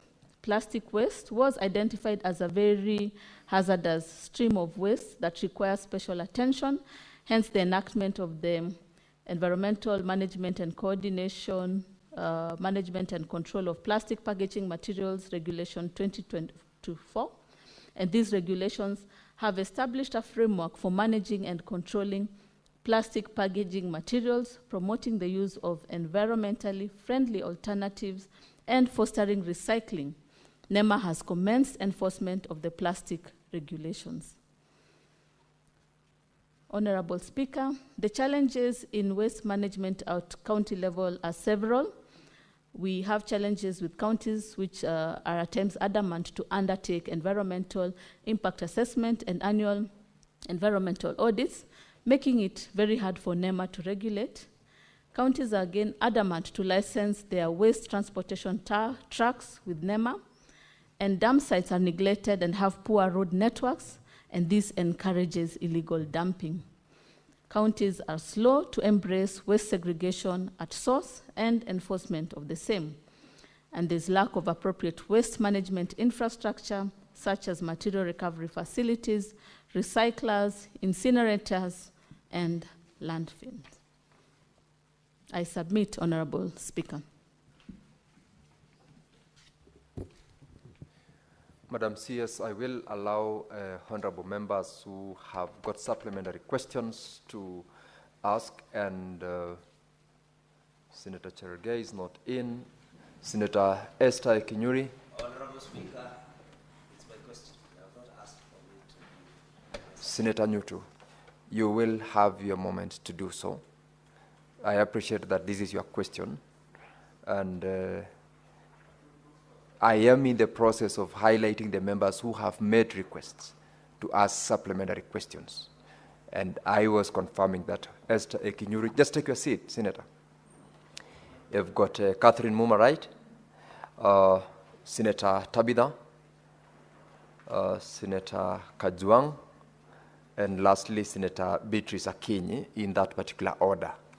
Before then I allow Senator Esther Ekinyuri, I will ask the questioner, Senator Nyutu, to ask your 2 supplementary questions. Then I will go to Senator Esther Ekinyuri. Thank you, Honorable Speaker. I just need to seek clarification, further clarification from the CS, because from her response, one of the solutions that I have for monitoring of, environment and waste management is through licensing. But this is done, I believe, on an annual basis. So what do we do in the interim, Honorable CS, through the Speaker? Because when things start going wrong, and we only confirm at the time we are issuing the license for the following year, then in between there could be challenges. Honorable Speaker, the other issue I have with the response by the CS is I know, of course, I've gone through the response and seen that NEMA wrote to the County Secretary, Murang'a County Government, regarding this matter. But, Mr. Speaker, what happens if compliance is not achieved according to the response, according to to Section 143 of EMCA, that whoever does not comply then is liable to a fine, let me not go to the details, to a fine or imprisonment. So in the interim, if the County Secretary does not comply, what happens to the residents of Kangema because they are exposed to health risks other than the imprisonment and fine that may be liable to the County Secretary? What happens then to the residents? Thank you, Mr. Speaker. Madam CS, before you respond to that, I'll allow one senator again, Senator Esther Ekinyuri, so that you cumulatively respond to the 2 questions. Senator Cherargei, I called you out. You are out of the chamber. Senator Esther Ekinyuri. Thank you, Mr. Speaker. Mine is a further clarification on how deliberate the ministry is to tackle the issue of residential waste management, because the other time I was watching a clip on TikTok where the CEC, Geoffrey Mosiria, was trying to talk to residents in Pipeline Estate who are actually using waste and just dumping it right in front of their households, Mr. Speaker. What can the ministry do deliberately so that it's not just on the part of county governments, but also on the part of the households in those residential areas? Because her responses are quite theoretical, but not in action, because I've cited the case of Pipeline Estate, Mr. Speaker. Thank you. Honorable CS, you may respond to those 3 supplementary questions, then we will progress to the others.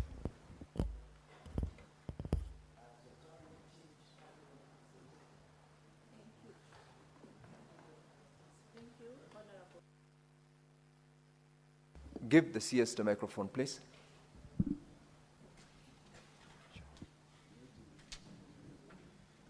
For Senator Murang'a, the question regarding licensing on annual and basis and what do we do in the interim, we have asked counties to do an environmental impact assessment.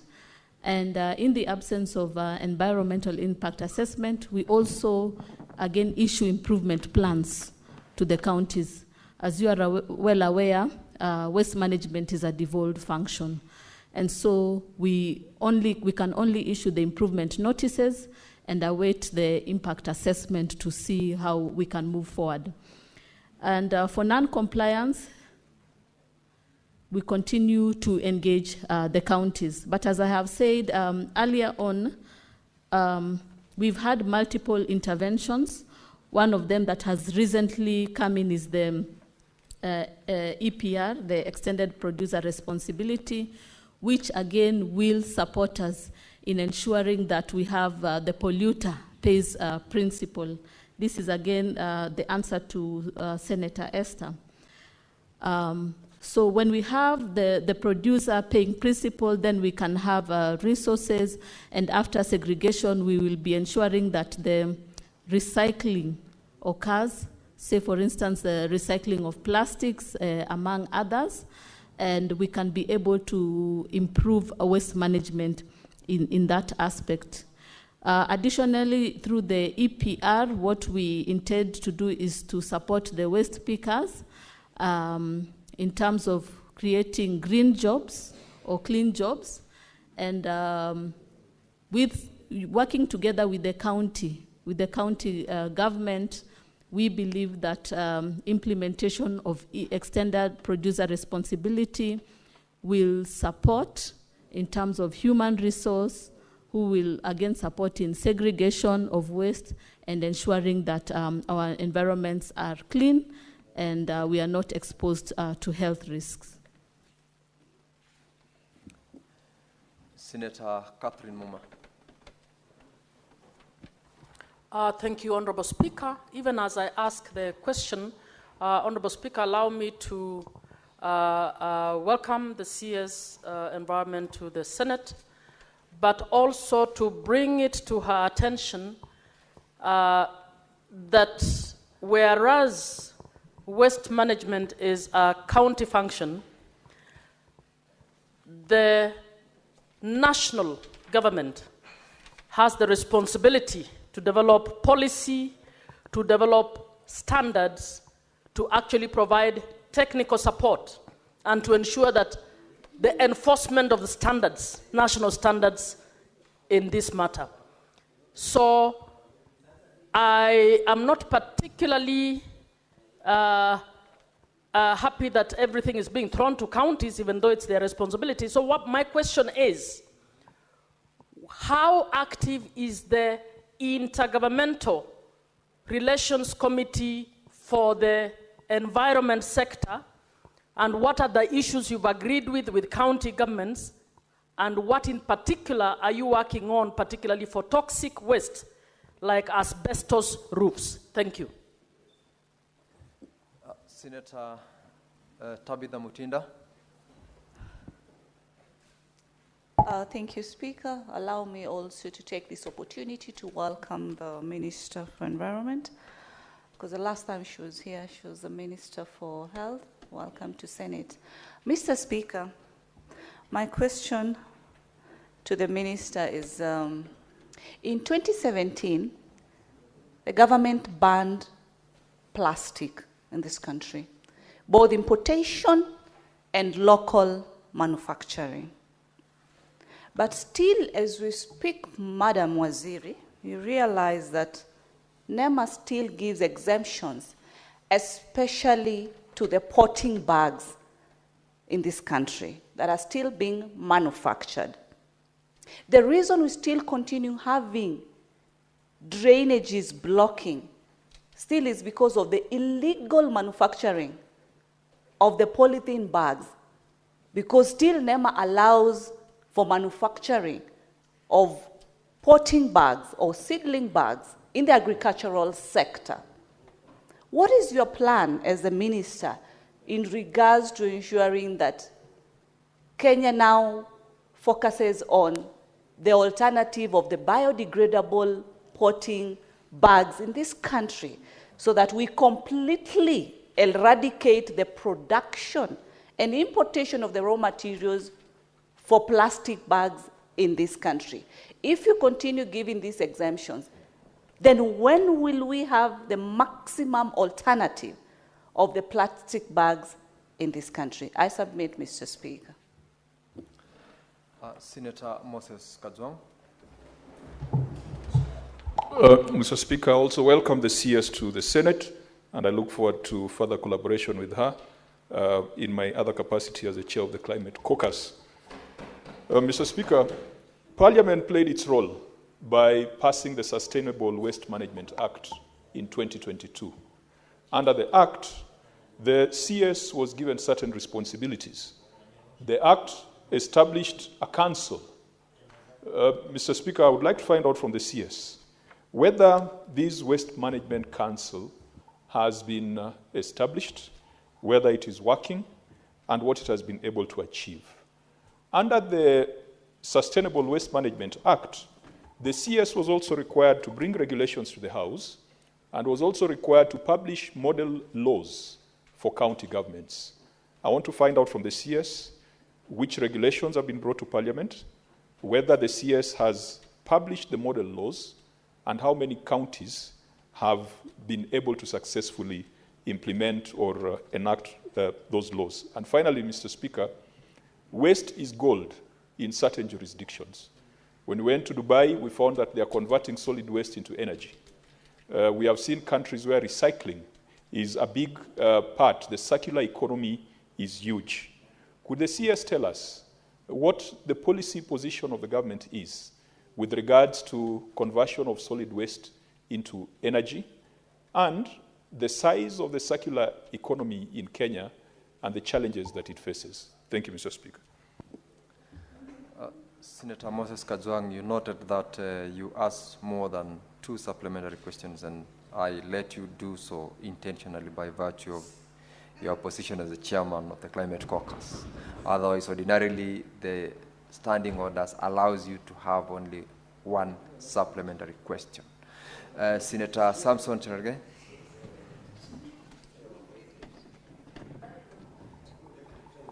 And I thought, Speaker, we should amend standing orders to include Climate Caucus as part of our committees.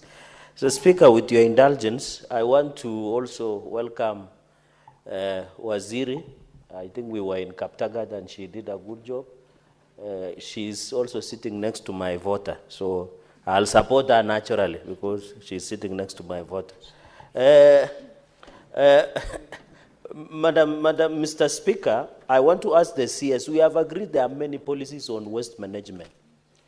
Our city, Nairobi, Mombasa, Eldoret, Kapsabet, Homa Bay, and all the towns and cities and urban centers are being choked by, including Bomet town, are being choked by waste. Mr. Speaker, the NEMA is seated here, and I hope I've seen the DG. What are they doing about illegal dumping and solid waste management in this country? Because whenever you drive, Mr. Speaker, you see waste all over. In fact, Nairobi is the worst. I think the county government and governor of Nairobi have left the waste to be all over, Mr. Speaker. And even in terms of estate solid waste management, Mr. Speaker, you and me know that you pay for your waste to be taken from your house wherever you live. Of course, I know where you live, Speaker, but I will not say it for the record. But, Mr. Speaker, we have to pay. Yet we have all these policies, Mr. Speaker. What is the ministry doing in fighting against illegal dumping, in solid waste management, Mr. Speaker? Because this solid management, as the chair of climate action has said, it can be turned into gold. So can the CS give us a silver bullet on how to address this issue of illegal dumping and solid waste management, and possibly partner with other partners to ensure we can transform solid into something that we can use for the value of the economy? I thank you, Mr. Speaker. Senator Beatrice Akinyi. Thank you, Mr. Speaker, sir, and for accepting that my head of delegation was able to give more than 1 question, and I think I will ride on that privilege that he has had as his delegation. That is a Honorable Speaker, of the chairperson, Senator Honorable Speaker, Honorable Speaker, I want to start by welcoming the CS, Madam Deborah, who we have worked with before, and in the delegation I also see a former DG of NEMA, Ayuba, man I worked with, and an officer was very passionate about environmental issues then. I hope he still is. Madam Honorable Speaker, my question is that how often does the CS engage with the counties as intergovernmental forum, as was envisaged in the Constitution 2010. Honorable Speaker, I notice a number of these issues are also touching on counties. And if the CS was engaging the counties on this meeting, a number of them would be thrashed. Honorable Speaker, I also wanted to know from the CS if the county environment committees are in place, are working, because NEMA is a member of that, and how staffed are their decentralized offices at the counties? Mr. Speaker, sir, because you only see 1 or 2 officers, which is not proportionate to the members that we have and to the service that we want offered. Thank you, Mr. Speaker, sir. Senator Manzo. Yes, sir. Mr. Speaker, to implement what is in C, the long-term waste management and monitoring strategies, I want to ask the CS what budgetary allocation does he have in this financial year to be able to implement all this which is asked in this question, because without a budget, really, it's not possible, Mr. Speaker. Senator John Kinywa.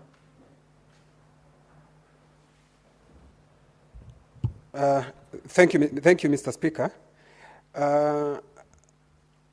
When I'm here, I'm thrown off balance by the questions that my colleagues are asking in terms of waste management, because in the Waste Management Act 2021, the mandates are given to the county government unless, Mr. Speaker, these functions have been taken back to the national government. Thank you, Mr. Speaker. Did you ask a question to the CS? No. It's for the CS to tell me whether maybe these functions have been taken back to the national government. Very well, thank you. And lastly, Senator Onyonka. Thank you, Mr. Speaker. This matter is so weighty that I wish we had more time to interrogate it, but I believe that at some point we may have to. I wanted to ask the CS, in a nutshell, if you look at all the issues that has been brought up by either at that time, I'm talking about in the 80s and 90s up to now, at that time the issue was with municipal councils, then we had county councils, and then we've now come in where we have counties, and of course all these matters have been devolved, and I just want to come, Mr. Speaker, to the city of Nairobi. Why, Mr. Waziri, why are we not able, just as a people who are intelligent and reasonable, why are we not able to get a system which is self-sustaining, which is reasonably designed and made in such a manner like other countries do, so that we can manage our garbage? Isn't it, Waziri, because many of us in this house and elsewhere are the ones who are actually the ones collecting the garbage and making billions and billions out of it, instead of setting up basic infrastructure which is available? You even have donors. There are donors who want to give us some of this infrastructure so that we set it for free. And yet, every time an idea comes about how we are going to fix the issue of garbage in Nairobi, it dies somewhere. Same way, why are we not able to have... Kindly be specific in the question you want to ask the Honorable CS. Can the minister tell us whether the reason why Nairobi cannot collect its garbage and manage it is because of the corruption which is endemic in our government, in our county governments, and all the government departments which are involved in this? That's why we can't move. Honorable CS, you now may proceed to answer the questions from the various senators. Thank you, Honorable Speaker and honorable members. Yes, as a ministry, first of all, we've worked on the policy. We have strategies, we've had regulations that have been reviewed, which are really of international standards. But as you know, we at national level, it's all about policy. The implementers are the county level, since waste management is devolved. And one of the new regulations that we have passed, as I said earlier, was the extended producer responsibility, where the polluter pays principle. What does that mean? It means like the plastic bottles of soda. The producer must be able to see the life cycle of these plastic bottles. We should not find them in the rivers. We should not find them anywhere contaminating. So there is some money that should be given. They pay something because of the pollution. Now, these are the resources that we intend to use in order to improve waste management, and as Senator Onyonka has talked about, review the sustainability. I also want to inform the chair of climate that one of the things that we are also looking into is FLOCA, where we know that county governments are being given resources in order to implement FLOCA. One of the areas that they can also review is waste management. And so we'll be supporting them, guiding them in terms of establishing the material recovery facilities, and again ensuring that we are having circular economy implemented at county level. And so we've written advisories again to the counties, and we continue engaging with counties. Our meeting again is scheduled in the coming weeks, where we'll be meeting the governors to explain to them the EPR and see how we can implement. Again, one of the neglected and so-called vulnerable people are the waste pickers. And we are seeing how, again, we can incorporate them into these cooperatives so that we can ensure that there is sustainability, and we are empowering them and creating green jobs for Kenyans. So these are, again, deliberations we'll have at, with the governors. But for counties, we have the county directors routinely meeting. I believe there was a meeting 2 weeks ago where the NEMA team was able to meet them. And again, we continue supporting them even in matters of implementation. But yet again, they are the key implementers of waste management. Regarding the question of tackling residential waste management, as I had said earlier, it's really about convening the polluters. I think, you know, behavioral practices vary in communities. We cannot say, Honorable Esther, that we can tell everyone to change their behavior, but yet again, we can talk to the polluters. And yet again, we can capacitate human resources that can support us in training, whether it's at the school level, the community level, among others, in matters of waste segregation and matters of hygiene and reduction of health risks.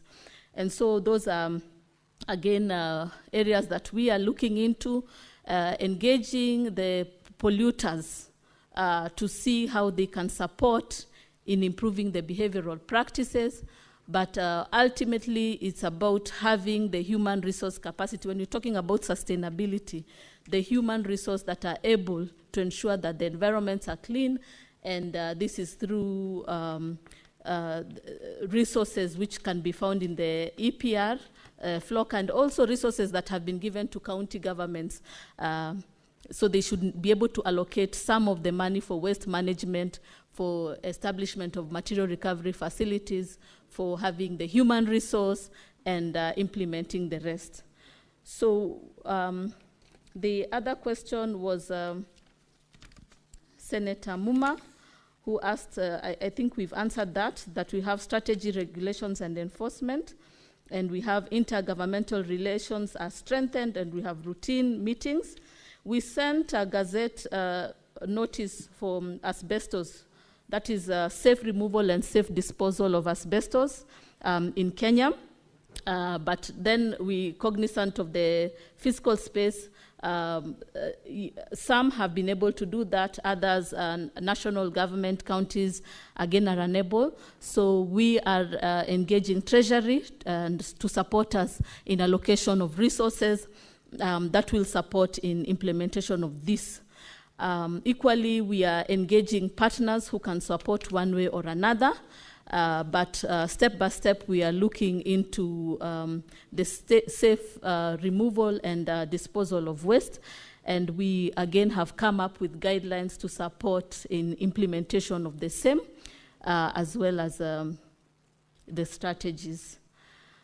So the next question was regarding banning of plastics. And NEMA provides exemptions for essential uses of food packaging, but EPR, again, should deal with the authorized bags, that is the polluters. In the EPR regulations, you'll notice that we are enforcing that they need to look at the waste that is being produced in matters plastic and ensure that a waste management recycling of the same is done. We have developed a circular economy strategy, of which we are really finalizing and implementing, courtesy of partners, as well as the African Union. And upon, once it has been passed, now we'll be encouraging circular economy in Kenya. So recycling of plastics will again be addressed in that area. But for the potting bags, what we are encouraging is biodegradable bags that have been meeting the standards of the Kenya Bureau of Standards.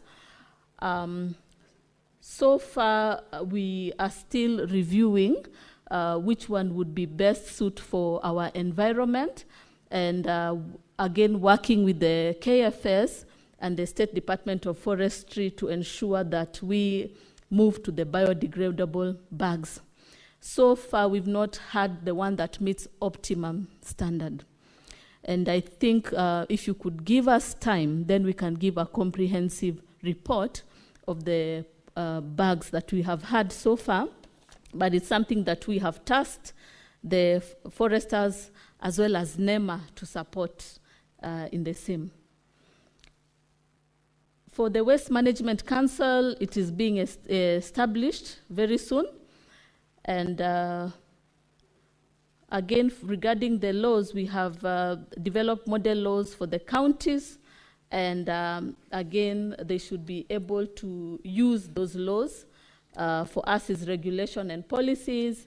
The county is for implementation, since waste management is devolved. So again, it's critical to note, Senator Moses, you talked about circular economy.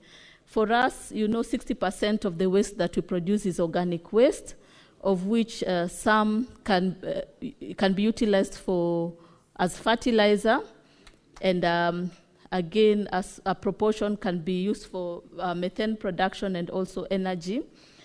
So for waste to energy of this, the comprehensive, only 5% can be used for energy. Yeah, 5% of the waste. So conversion to energy is a limited amount. I think the focus should be mostly on fertilizers, because that incorporates 60%. And then around 30% is for plastics and recyclable materials, and only 5% is waste to energy. So based on the analysis that has been done in terms of the waste that has been produced in Kenya, then we are looking at the circular economy and what we can do in terms of recycling this waste based on that. So I think we've answered all the questions, and I highlight Senator Onyonka's question, self-sustainability. It is all about us looking in, and it's about us looking at what we have done is the extender producer responsibility, which we believe is a sustainable solution for Kenya. And for the county government, again, to address the other issues of corruption and cartel, even as we enforce as NEMA, the implementation of waste management. Thank you. Honorable members, we have eaten 15 minutes into the next questions time, and therefore the responses that we've received from the Honorable CS, save for what the question by Senator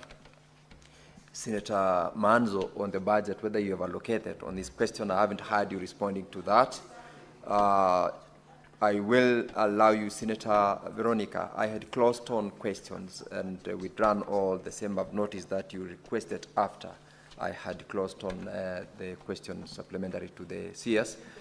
On that one, Honorable CS, when you will be responding to the next question, please respond to the question as to whether you have got any budgetary allocation in the current financial year on the question by Senator Manzo.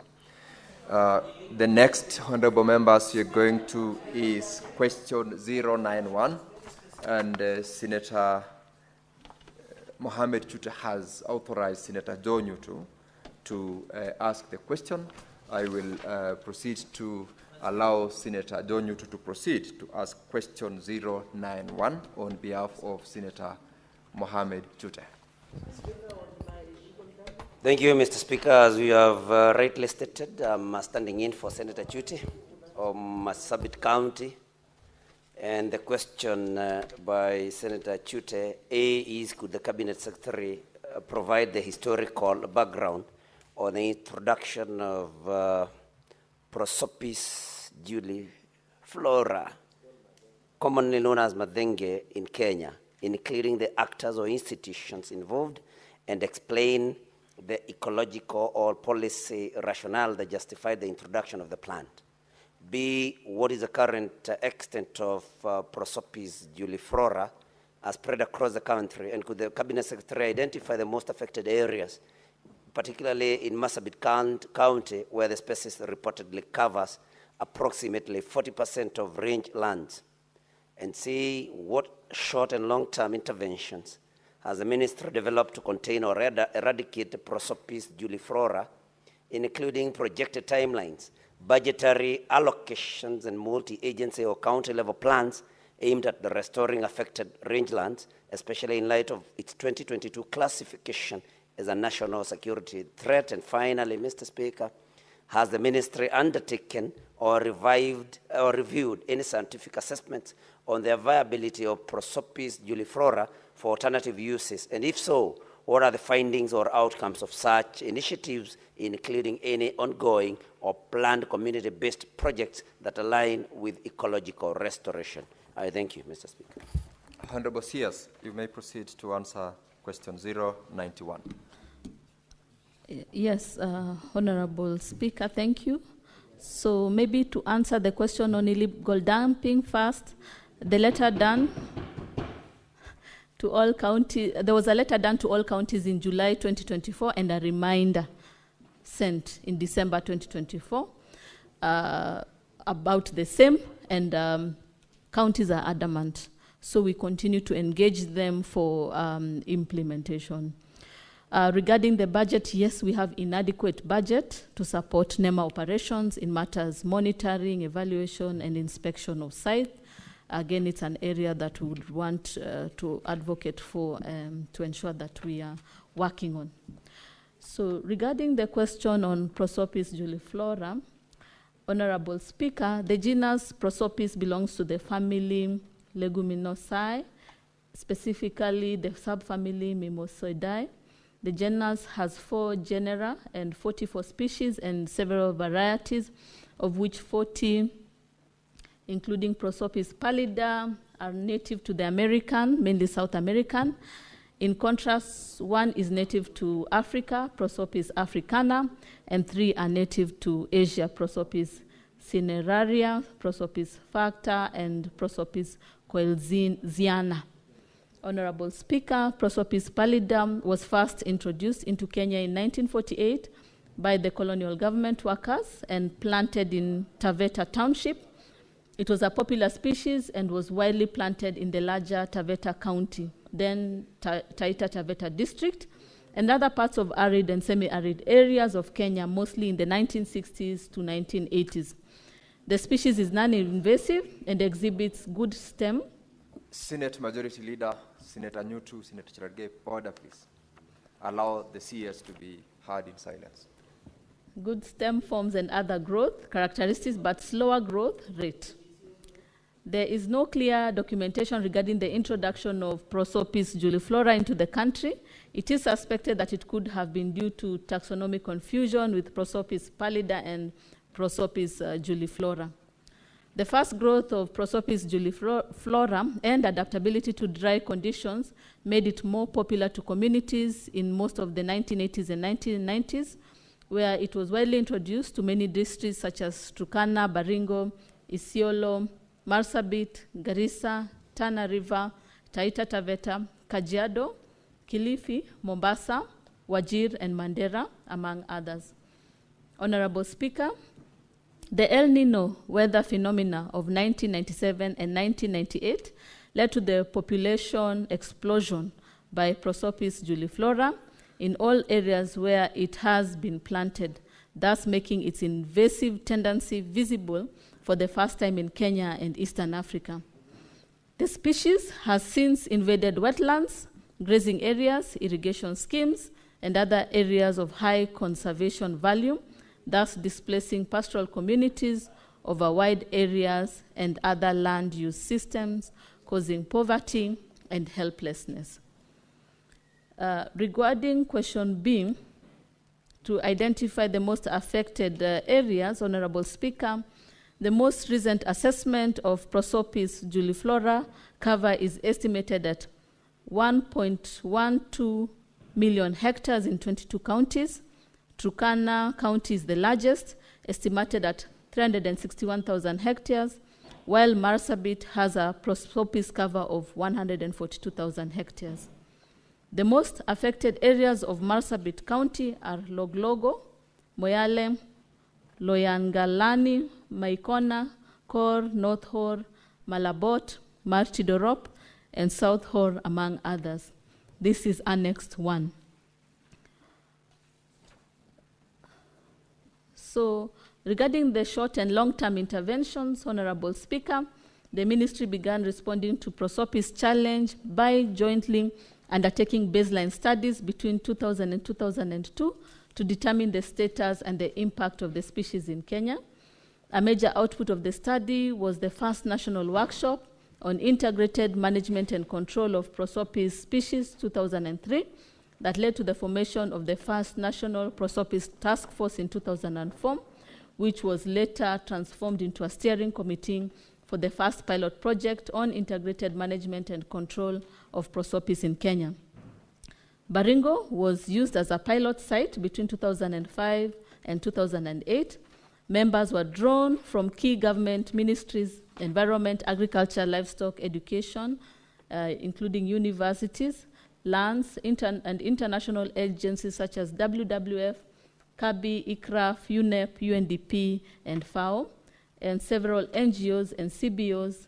Representatives of the 6 affected counties, then districts, were also included, namely Baringo, Garissa, Mandera, Tana River, Turkana, and Taita Taveta. Honorable Speaker, the government is undertaking the following initiatives in the management of Prosopis species.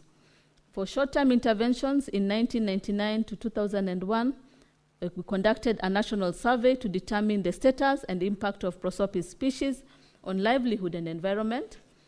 The first sensitization workshop at the national level on integrated management and control of Prosopis species was held in October 2003, and followed by a second one in 2007 and a third one in 2015. Several others at the county level in all the affected counties have been carried out in 2016 to 2024. Between 2004 and 2006, the government secured technical support from development partners such as FAO to undertake a pilot integrated management and control of Prosopis. Activities included mechanical control through thinning and pruning, killing stumps, producing various products, and biological control. Expanded Prosopis management skills from Baringo to other affected counties, starting with the most impacted such as Turkana, Garissa, and Tana River. And in 2009, piloted the production and marketing of Prosopis charcoal in Garissa, Tana River, and Baringo counties, leading to the formation of Charcoal Producer Association. Again, the activities included facilitation of the formation of Charcoal Producer Association in affected counties to support sustainable production and trade in Prosopis charcoal, Existing associations include Tana River, Baringo, Garissa, Kajiado, among others, annexed to. Strengthened community capacity to manage prosopis spread through training, field days, exposure visits, and the establishment of East Africa Center of Excellence in Prosopis Research in Marigat. And developed value chains on prosopis utilization in sawn timber, animal feeds, and human foods, biomass, energy, construction poles, charcoal, biocar, briquettes, wood, carvings, and honey production, among others. Charcoal production is the most popular value chain, which is estimated with an estimated annual value of 54 billion. In financial year 2024 to 2025, a draft prosopis strategy was developed through a series of workshops and meetings involving the larger stakeholders, including the Ministry of Finance, Ministry of Energy, Ministry of Devolution, Office of the Attorney General, and the Ministry of Interior. And it is now in the process of being finalized by end of financial year 25-26 by the Ministry of Environment, Climate Change and Forestry in 2025. The list of activities have been annexed 3. The long-term interventions in financial year 2024-25, a draft National Prosopis Strategy and Action Plan 2025 to 2035 has been developed through a series of workshops and meetings involving the larger stakeholders, including the Ministry of Environment, Climate Change and Forestry, Ministry of Agriculture, Ministry of Finance, Ministry of Energy, Ministry of Devolution, Office of Attorney General, and the Ministry of Interior, FAO, ICRAF, Center for Agriculture and Bioscience International, that is CABI, Council of Governors, and community associations. It is now in the process of being finalized by end of financial year 25-26 by the Ministry of Environment, Climate Change and Forestry in 2025. Honorable Speaker, the Ministry has also facilitated the interim piloting of the National Prosopis Strategy through the development of the County Prosopis Spatial Management Plans in Baringo, Isiolo, Marsabit, and Tana River counties. The County Prosopis Management Plan aims at confining the invasion from further spreading while clearing invasion around key community assets that are endangered by the invasions. These include grazing areas, irrigation schemes, roads, livestock, watering points, and areas of high conservation values.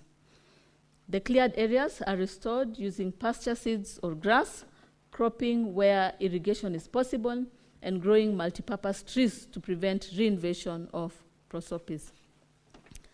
The county prosopis management plans for other affected counties such as Turkana, Samburu, Garissa, Kilifi, Kajiado, Taita Taveta, Wajir, Mandera, among others, will be developed as soon as the National Prosopis Strategy is formally launched. Regarding alternative uses, Honorable Speaker, yes, the Ministry reviewed the scientific assessment on the viability of Prosopis juliflora for alternative uses, and the findings demonstrate a significant value in various areas. They include fuel wood, where Prosopis wood is an excellent source of firewood, offering a readily available energy option. Charcoal, where Prosopis charcoal has a high calorific value, ranging from 7.7 to 7.8 kilocalories, making it an efficient fuel source.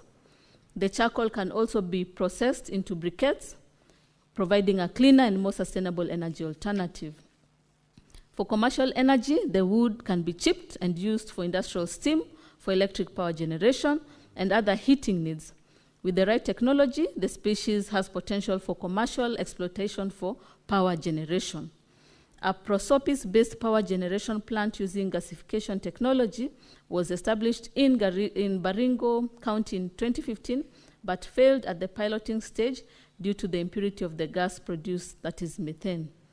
The investor overlooked the technical guidance required to remove impurities associated with high levels of tannins and other chemicals in Prosopis biomass. Briquettes and biochar, these two products can be produced from two processes as a byproduct of charcoal and commercial energy production, and from carbonizing the small diameter trees, twigs and branches, where prosopis is being eradicated by mechanical means. The carbonized materials can be reconstituted into briquettes for fuel or used as biocam for soil conditioning and carbon storage. Construction materials. The strong and durable wood of prosopis can be used for various building materials, including fence posts, construction poles, and furniture. Communities can utilize prosopis wood for constructing shelters and fences. Prosopis produces very nutritious pods with high contents of proteins, carbohydrates, or sugars, and minerals that can be a viable substitute for cereals as raw materials for the commercial production of livestock feeds. Prosopis pods are also edible by humans and do not have any anti-nutritional attributes. Milled prosopis-based pod meal can be mixed with wheat at a proportion of 1:3 and baked to produce cakes, mandazis, and chapatis. Prosopis trees are evergreen and flower twice every year. Its flowers are very rich in nectar, and the honey produced is of high quality. However, the super high levels of sugar lead to frequent crystallization of honey, thus making it appear adulterated. Ongoing or planned community projects that align with ecological restoration, Honorable Speaker. There is ongoing capacity development of registered charcoal producer association in management and sustainable utilization of prosopis tree biomass. This includes the introduction of modern charcoal making technologies to reduce gas emission and land restoration methods, among others. Through the framework of collaboration with partners, there are ongoing activities geared towards rehabilitation of degraded landscapes affected by prosopis through the rollout of the County Prosopis Management Plan. The National Landscape and Ecosystem Restoration Strategy of 2023 to 2032, which underpins the 15 billion tree growing initiative, incorporates management and control of the spread of prosopis, green jobs on prosopis clearing and value addition of wood and non-wood product creation by the ILO-supported community projects which are being implemented in Turkana, Garissa, Tana River counties annexed 4. The ministry and partners are also implementing other projects that are partly addressing the management of prosopis juliflora in some of the affected counties. These include the FLOCA and the KEWASIP, that is Kenya Watershed Service Improvement Project, among others. Honorable Speaker, I submit. Thank you, Madam CS. I will now allow 2 supplementary questions from Senator Joe Newton, if you do have, and thereafter the members who requested to ask supplementary questions will be given that opportunity. Senator Newton. Thank you, Honorable Speaker. As you had communicated, this is a question that came from the Senator for Marsabit, Senator Chute. I may not have a very good understanding of prosopis juliflora, but could the Cabinet Secretary say something about water hyacinth, because that's also another type of plant that is affecting our water bodies, and I believe it's under her ministry. Thank you, Mr. Speaker. Senator Veronica Maina. Thank you, Honorable Speaker, and I hope you will, with your permission, you'll indulge me to ask the question that I needed the CS to clarify on an issue she raised on the ministry search for a biodegradable bag in replacement of the plastic bags.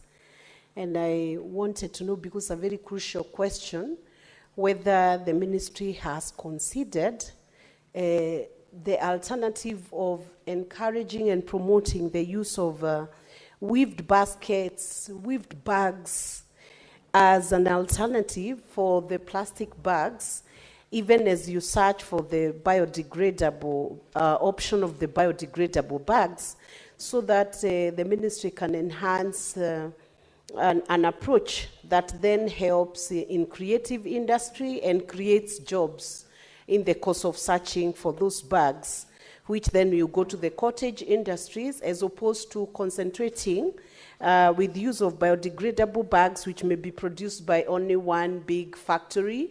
You can channel that energy and those resources towards generating employment, income, earning employment in counties like Murang'a, counties like Kitui, Makwiny, where baskets are weaved, counties like Turkana. What is the approach that the ministry is taking towards that? Senator Catherine Muma.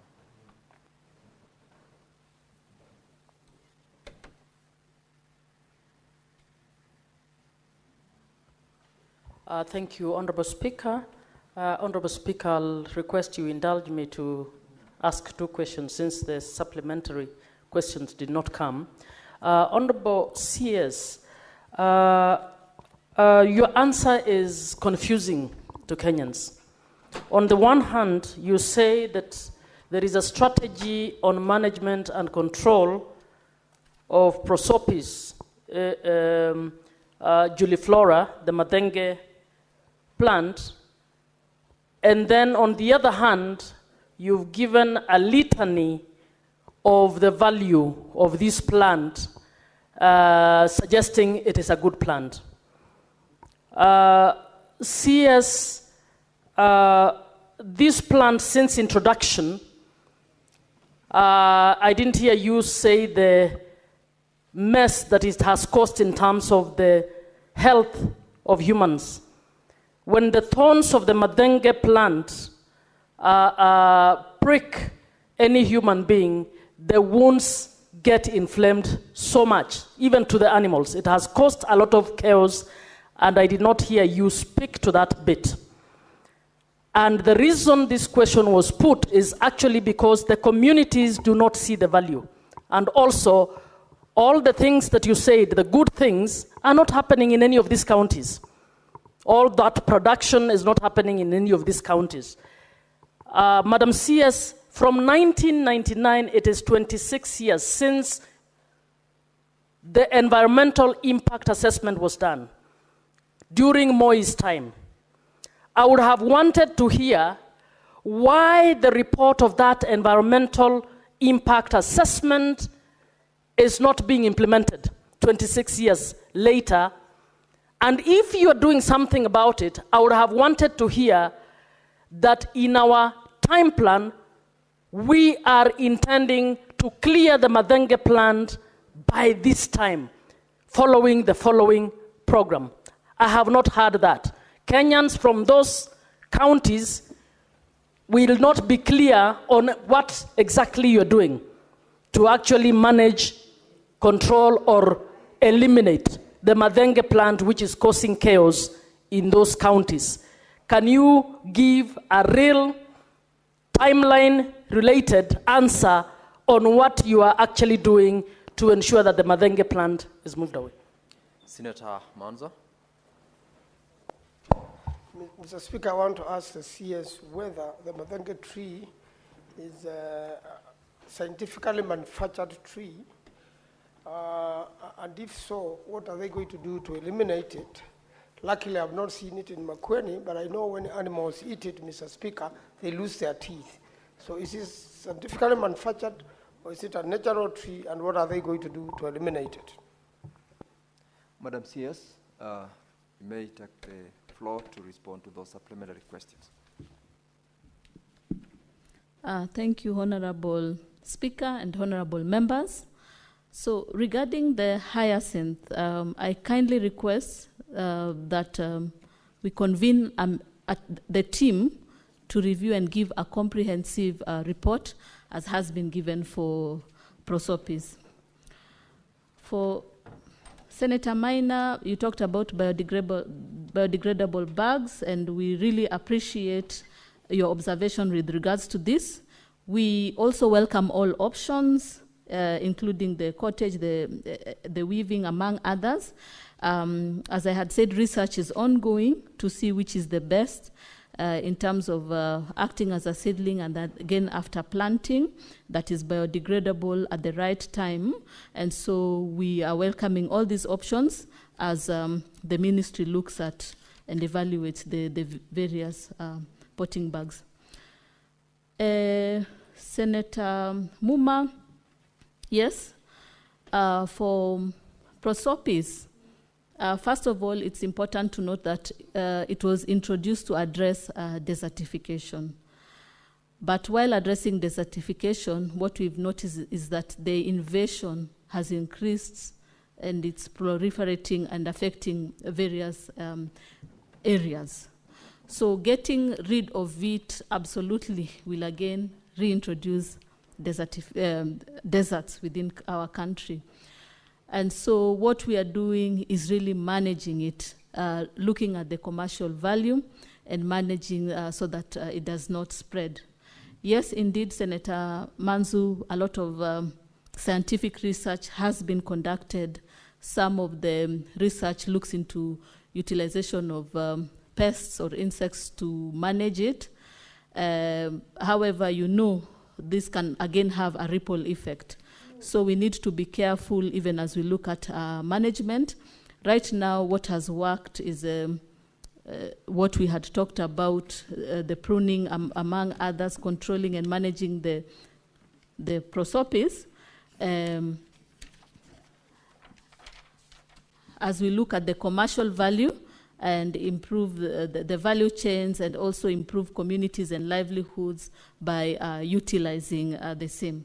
So again, we are looking at reviewing other scientific interventions which can be contextualized to our setting without affecting the environment. Yes, Senator Manzo. I've asked whether it is a natural tree or scientifically manufactured tree. Madam CS. Yes, Senator Manzu, it is a natural tree.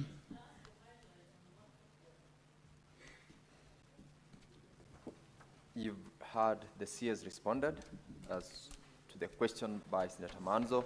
Do you have a specific timeline, Madam CS, on what action plans you have as a ministry in response to the question by Senator Muma? Yes, we will have that by October. Very well. Thank you, Madam CS. I think that brings us to a close of the question time and questions to the Honorable CS. That was question 091 by Senator Joe Chute. And Madam CS and your team, thank you for honoring the invite and for the responses that we have gotten. You are now discharged, and we wish you a great afternoon. Honorable members, now with that closure on the questions, clerk.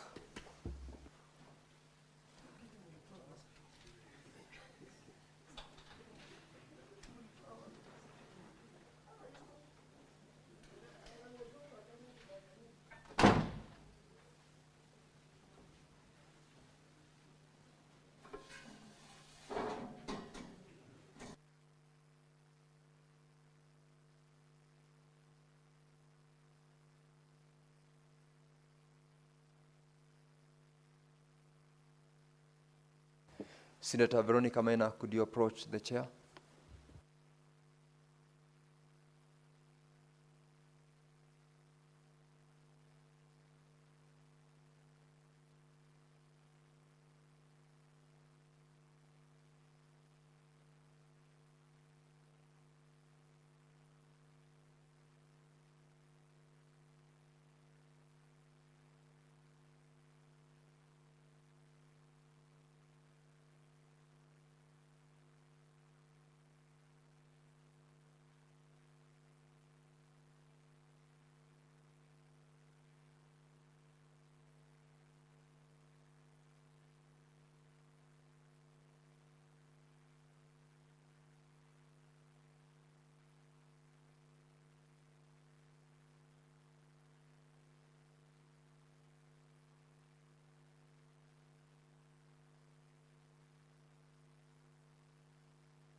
Honorable Senators, for the convenience of the business of the House, I will rearrange the order paper so that we call order number 11. Clerk, please call out order number 11. Order number 11, motion, report of the parliamentary delegation to the 2024 Joint United Nations Interparliamentary Union parliamentary hearing held at the United Nations headquarters in New York, United States of America from 8th to 9th February 2024.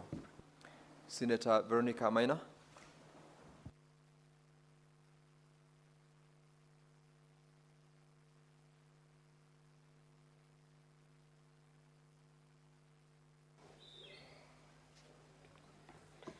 Honorable Speaker, allow me to move the House to present the report of the parliamentary delegation to the 2024 Joint United Nations Interparliamentary Union hearing at the United Nations headquarters at New York, United States of America, that was held on 8th to 9th of February 2024.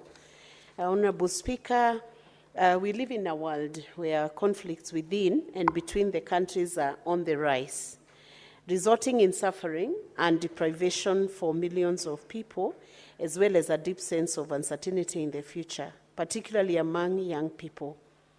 And today, we are compelled more than ever to act urgently to restore the conditions for peace, social justice, good governance, and respect for international law.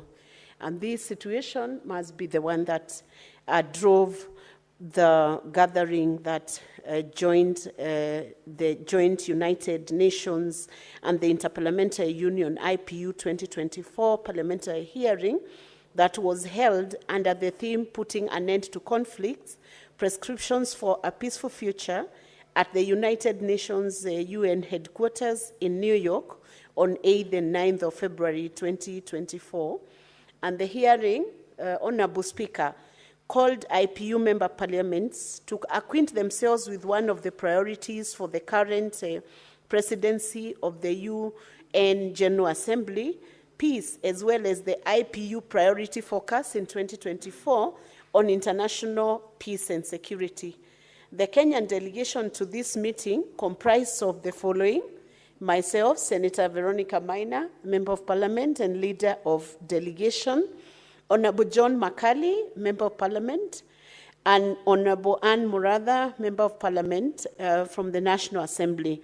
The hearing sought to bring parliamentarians up to speed with one of the key components of the Pact for the Future, the expected outcome document of September 2024 UN Summit of the Future. This hearing was inspired by the resolution Rethinking and Reframing the Approach to Peace Processes with a View to Fostering Lasting Peace, adopted by the 144th IPU Assembly in March 2022, as well as the follow-up to the United Nations Our Common Agenda report, including one of the UN Secretary General's policy briefs on the proposal for the new agenda for peace.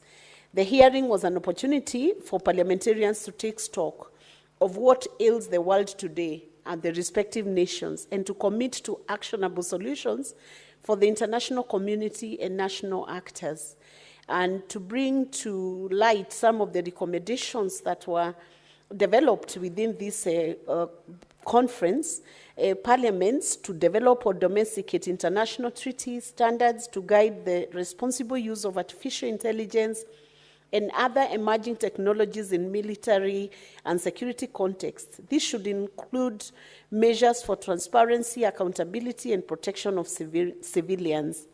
Parliamentarians also to advocate that a significant portion of climate finance reaches the most vulnerable countries and communities, while integrating climate security into international peace and security agenda to address the root causes of climate-related conflicts, and also parliamentarians to advocate for their countries to establish concrete measures such as reserved seats and transparent selection criteria to ensure the meaningful participation of women and youth in peace negotiations, and additionally to support civil society organizations, particularly those advocating for women and youth rights with adequate funds and resources, and also to encourage parliaments to leverage their diplomatic channels to build trust and facilitate dialogue in conflict regions, foster regular engagement with international parliamentary organizations, and support initiatives that promote peace and conflict resolution, and also to advocate for the adoption and implementation of the proposal outlined in the new Agenda for Peace at the 2024 Summit of the Future, focus on reforming global governance structures, particularly the UN Security Council, to make them more representative and effective in addressing contemporary security challenges, and also to urge the inclusion of parliaments as key institutions under the Transforming Global Governance chapter of the Pact for the Future. And Parliament should actively engage their missions to the UN to ensure this inclusion as part of their negotiation, emphasizing the critical role they play in addressing contemporary global challenges. Honorable Speaker, on behalf of the delegation that attended to this important activity, I wish to take this opportunity to thank you for the support of ensuring that Kenya was duly and variably represented at this meeting.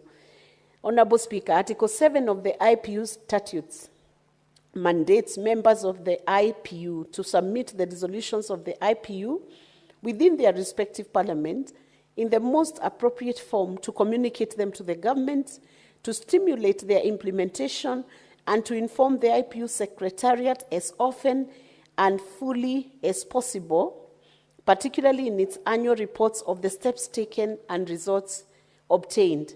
Now, in accordance with Article 7 of the Statutes of the IPU, it's my pleasure and very humble duty to submit this report highlighting the full discussions of the joint United Nations, UN, and the Interparliamentary Union IPU 2024 parliamentary hearing to Parliament for noting and for taking the necessary action. Let me also take this opportunity, Honorable Speaker, to commend the then Ambassador Kiboino, who received the Kenyan delegation very well, and he was at advanced stages of negotiating the country's position on the new agenda for peace, and to say that he welcomed the delegation very well and was able to brief and support the delegation throughout the process that we had, Honorable Speaker. And some of the other key points that I would want to highlight that were subject of discussion during this process was the financing for peace building, enhancing the role of Peace Building Commission, reforming the global peace and security architecture, looking for good offices, mediation for nuclear armed states, building peace and capabilities from the ground up, managing diversity in state building and peace building, disengagement and reintegration of violent extremism, peer review mechanism for conflict prevention and transition, strengthening regional organizations that then support in maintaining of international peace and security, developing standards for new technology, where the mission proposed the development of a UN-driven treaty, all standards to guide the responsible use of artificial intelligence in military and security applications,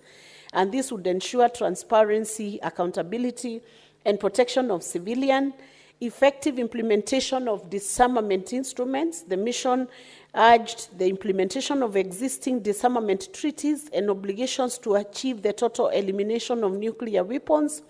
He called on nuclear weapon states to adopt new security doctrines devoid of nuclear weapons and calibrated application of sanctions, which was a call for smart, objective, targeted, and context-specific sanctions that avoid unintended socioeconomic and humanitarian consequences, and also emphasizing on the need for review to ensure effectiveness of sanctions and minimize adverse impact. Honorable Speaker, to consider the future of peace and security. The good intentions of implementing such a report are very critical for Parliament, and it's my very humble duty and pleasure, Honourable Speaker, to present this report, submit it. It will be available for the members for its full content and application of the full text. I thank you, Honourable Speaker. Senator Veronica, just and so I move the report. Thank you. Senator Chimera. Thank you, Honourable Speaker. Mr. Speaker, as I rise to second the motion by Senator Veronica Maina, let me first begin by appreciating and commending the delegation that attended this particular high-level IPU meeting. Mr. Speaker, personally, I am also a member of IPU, and we recently just came from, if my mind serves me right, Uzbekistan in Tashkent, for a high-level discussion, Mr. Speaker, on parliamentary action to social development and justice, Mr. Speaker. Mr. Speaker, if you notice the conversations that IPU undertakes, Mr. Speaker, these are fairly high-level conversations. They are thematic areas that as leaders, as politicians, as individuals, we are not able to individually legislate upon. And it's incumbent that when we attend this session, Mr. Speaker, it's not just for the idea of traveling out of the country, Mr. Speaker, but to go discuss and get much more detailed information on very many other areas in terms of the topical agenda and setting global peace and security as part of our agenda in the country, Mr. Speaker. Let me really applaud the delegation from Kenya for a job well done. And I know the report has serious contents. I want to take this chance to appeal to my colleague senators to take a minute and read that particular report. It is very informative. The discussions that go on in IPU, Mr. Speaker, mind-blogging and set the stage towards legislating on matters that have a global effect and the agenda on our people. For those many remarks, Mr. Speaker, I beg to second, Mr. Speaker.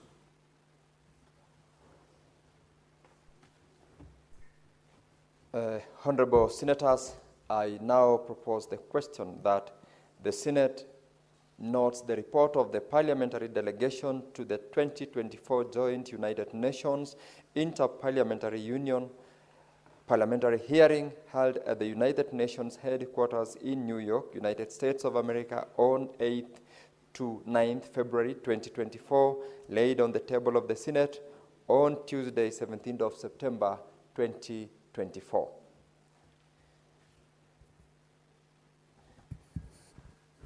Now, honourable members, there seems to be no one seeking to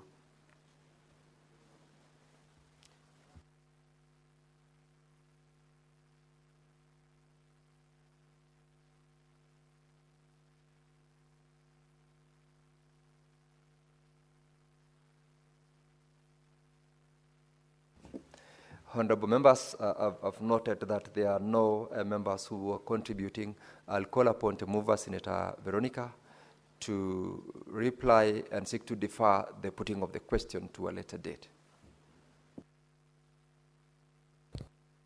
Honourable Speaker, thank you for the opportunity to reply, and I want to thank Senator Chimera for the opportunity he has taken to second this report.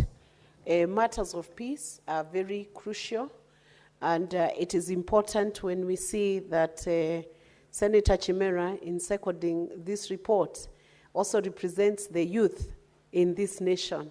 And Honourable Speaker, we cannot talk of any peace or any security for the future without mentioning the youth. In fact, the future of peace, security, and stable communities and stable nations is in the hands of the youths.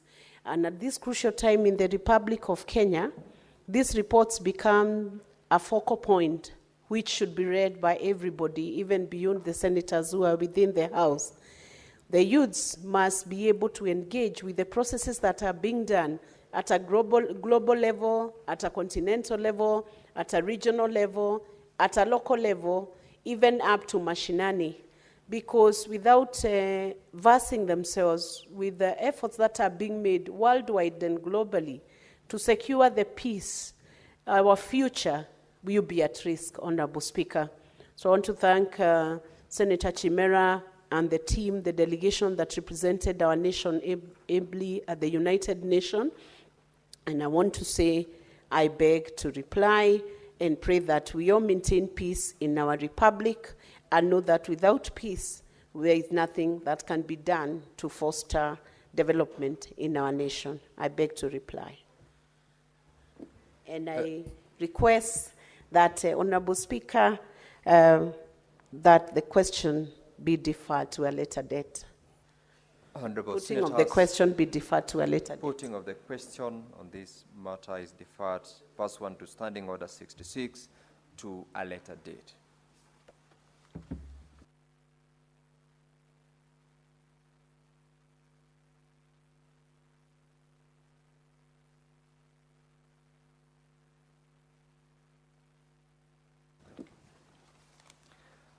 Honorable Senators, order number 8, Senator Mandago, who is the chairperson of Health. This is report on the Standing Committee on Health.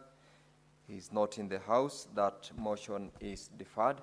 Order number 9, similarly, the chairperson Standing Committee on Health is also absent. That motion is deferred. Order number 10, the chairperson liaison committee is also absent. That motion is deferred. Order number 12, the chairperson parliamentarians dialogue at the parliamentary climate caucus is also absent. That motion is deferred.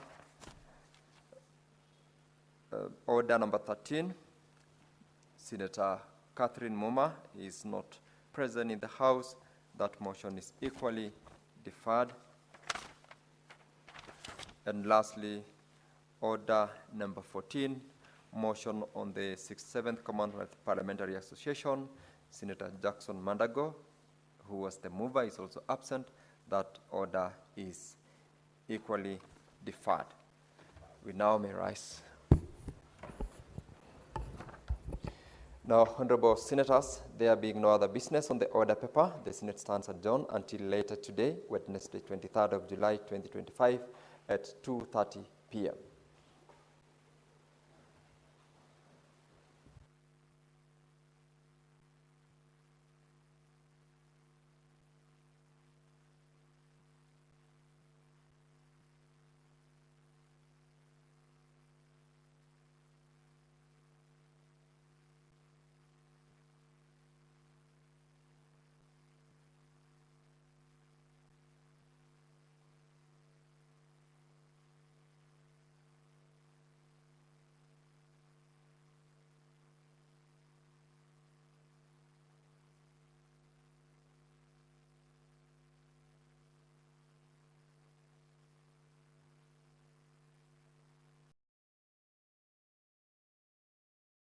Of Youth, Ministry of Health, and other mental health organizations that aimed at raising awareness on matters to do with mental health, especially among the youth. The CS for youth will not be the only CS appearing before the Senate this morning.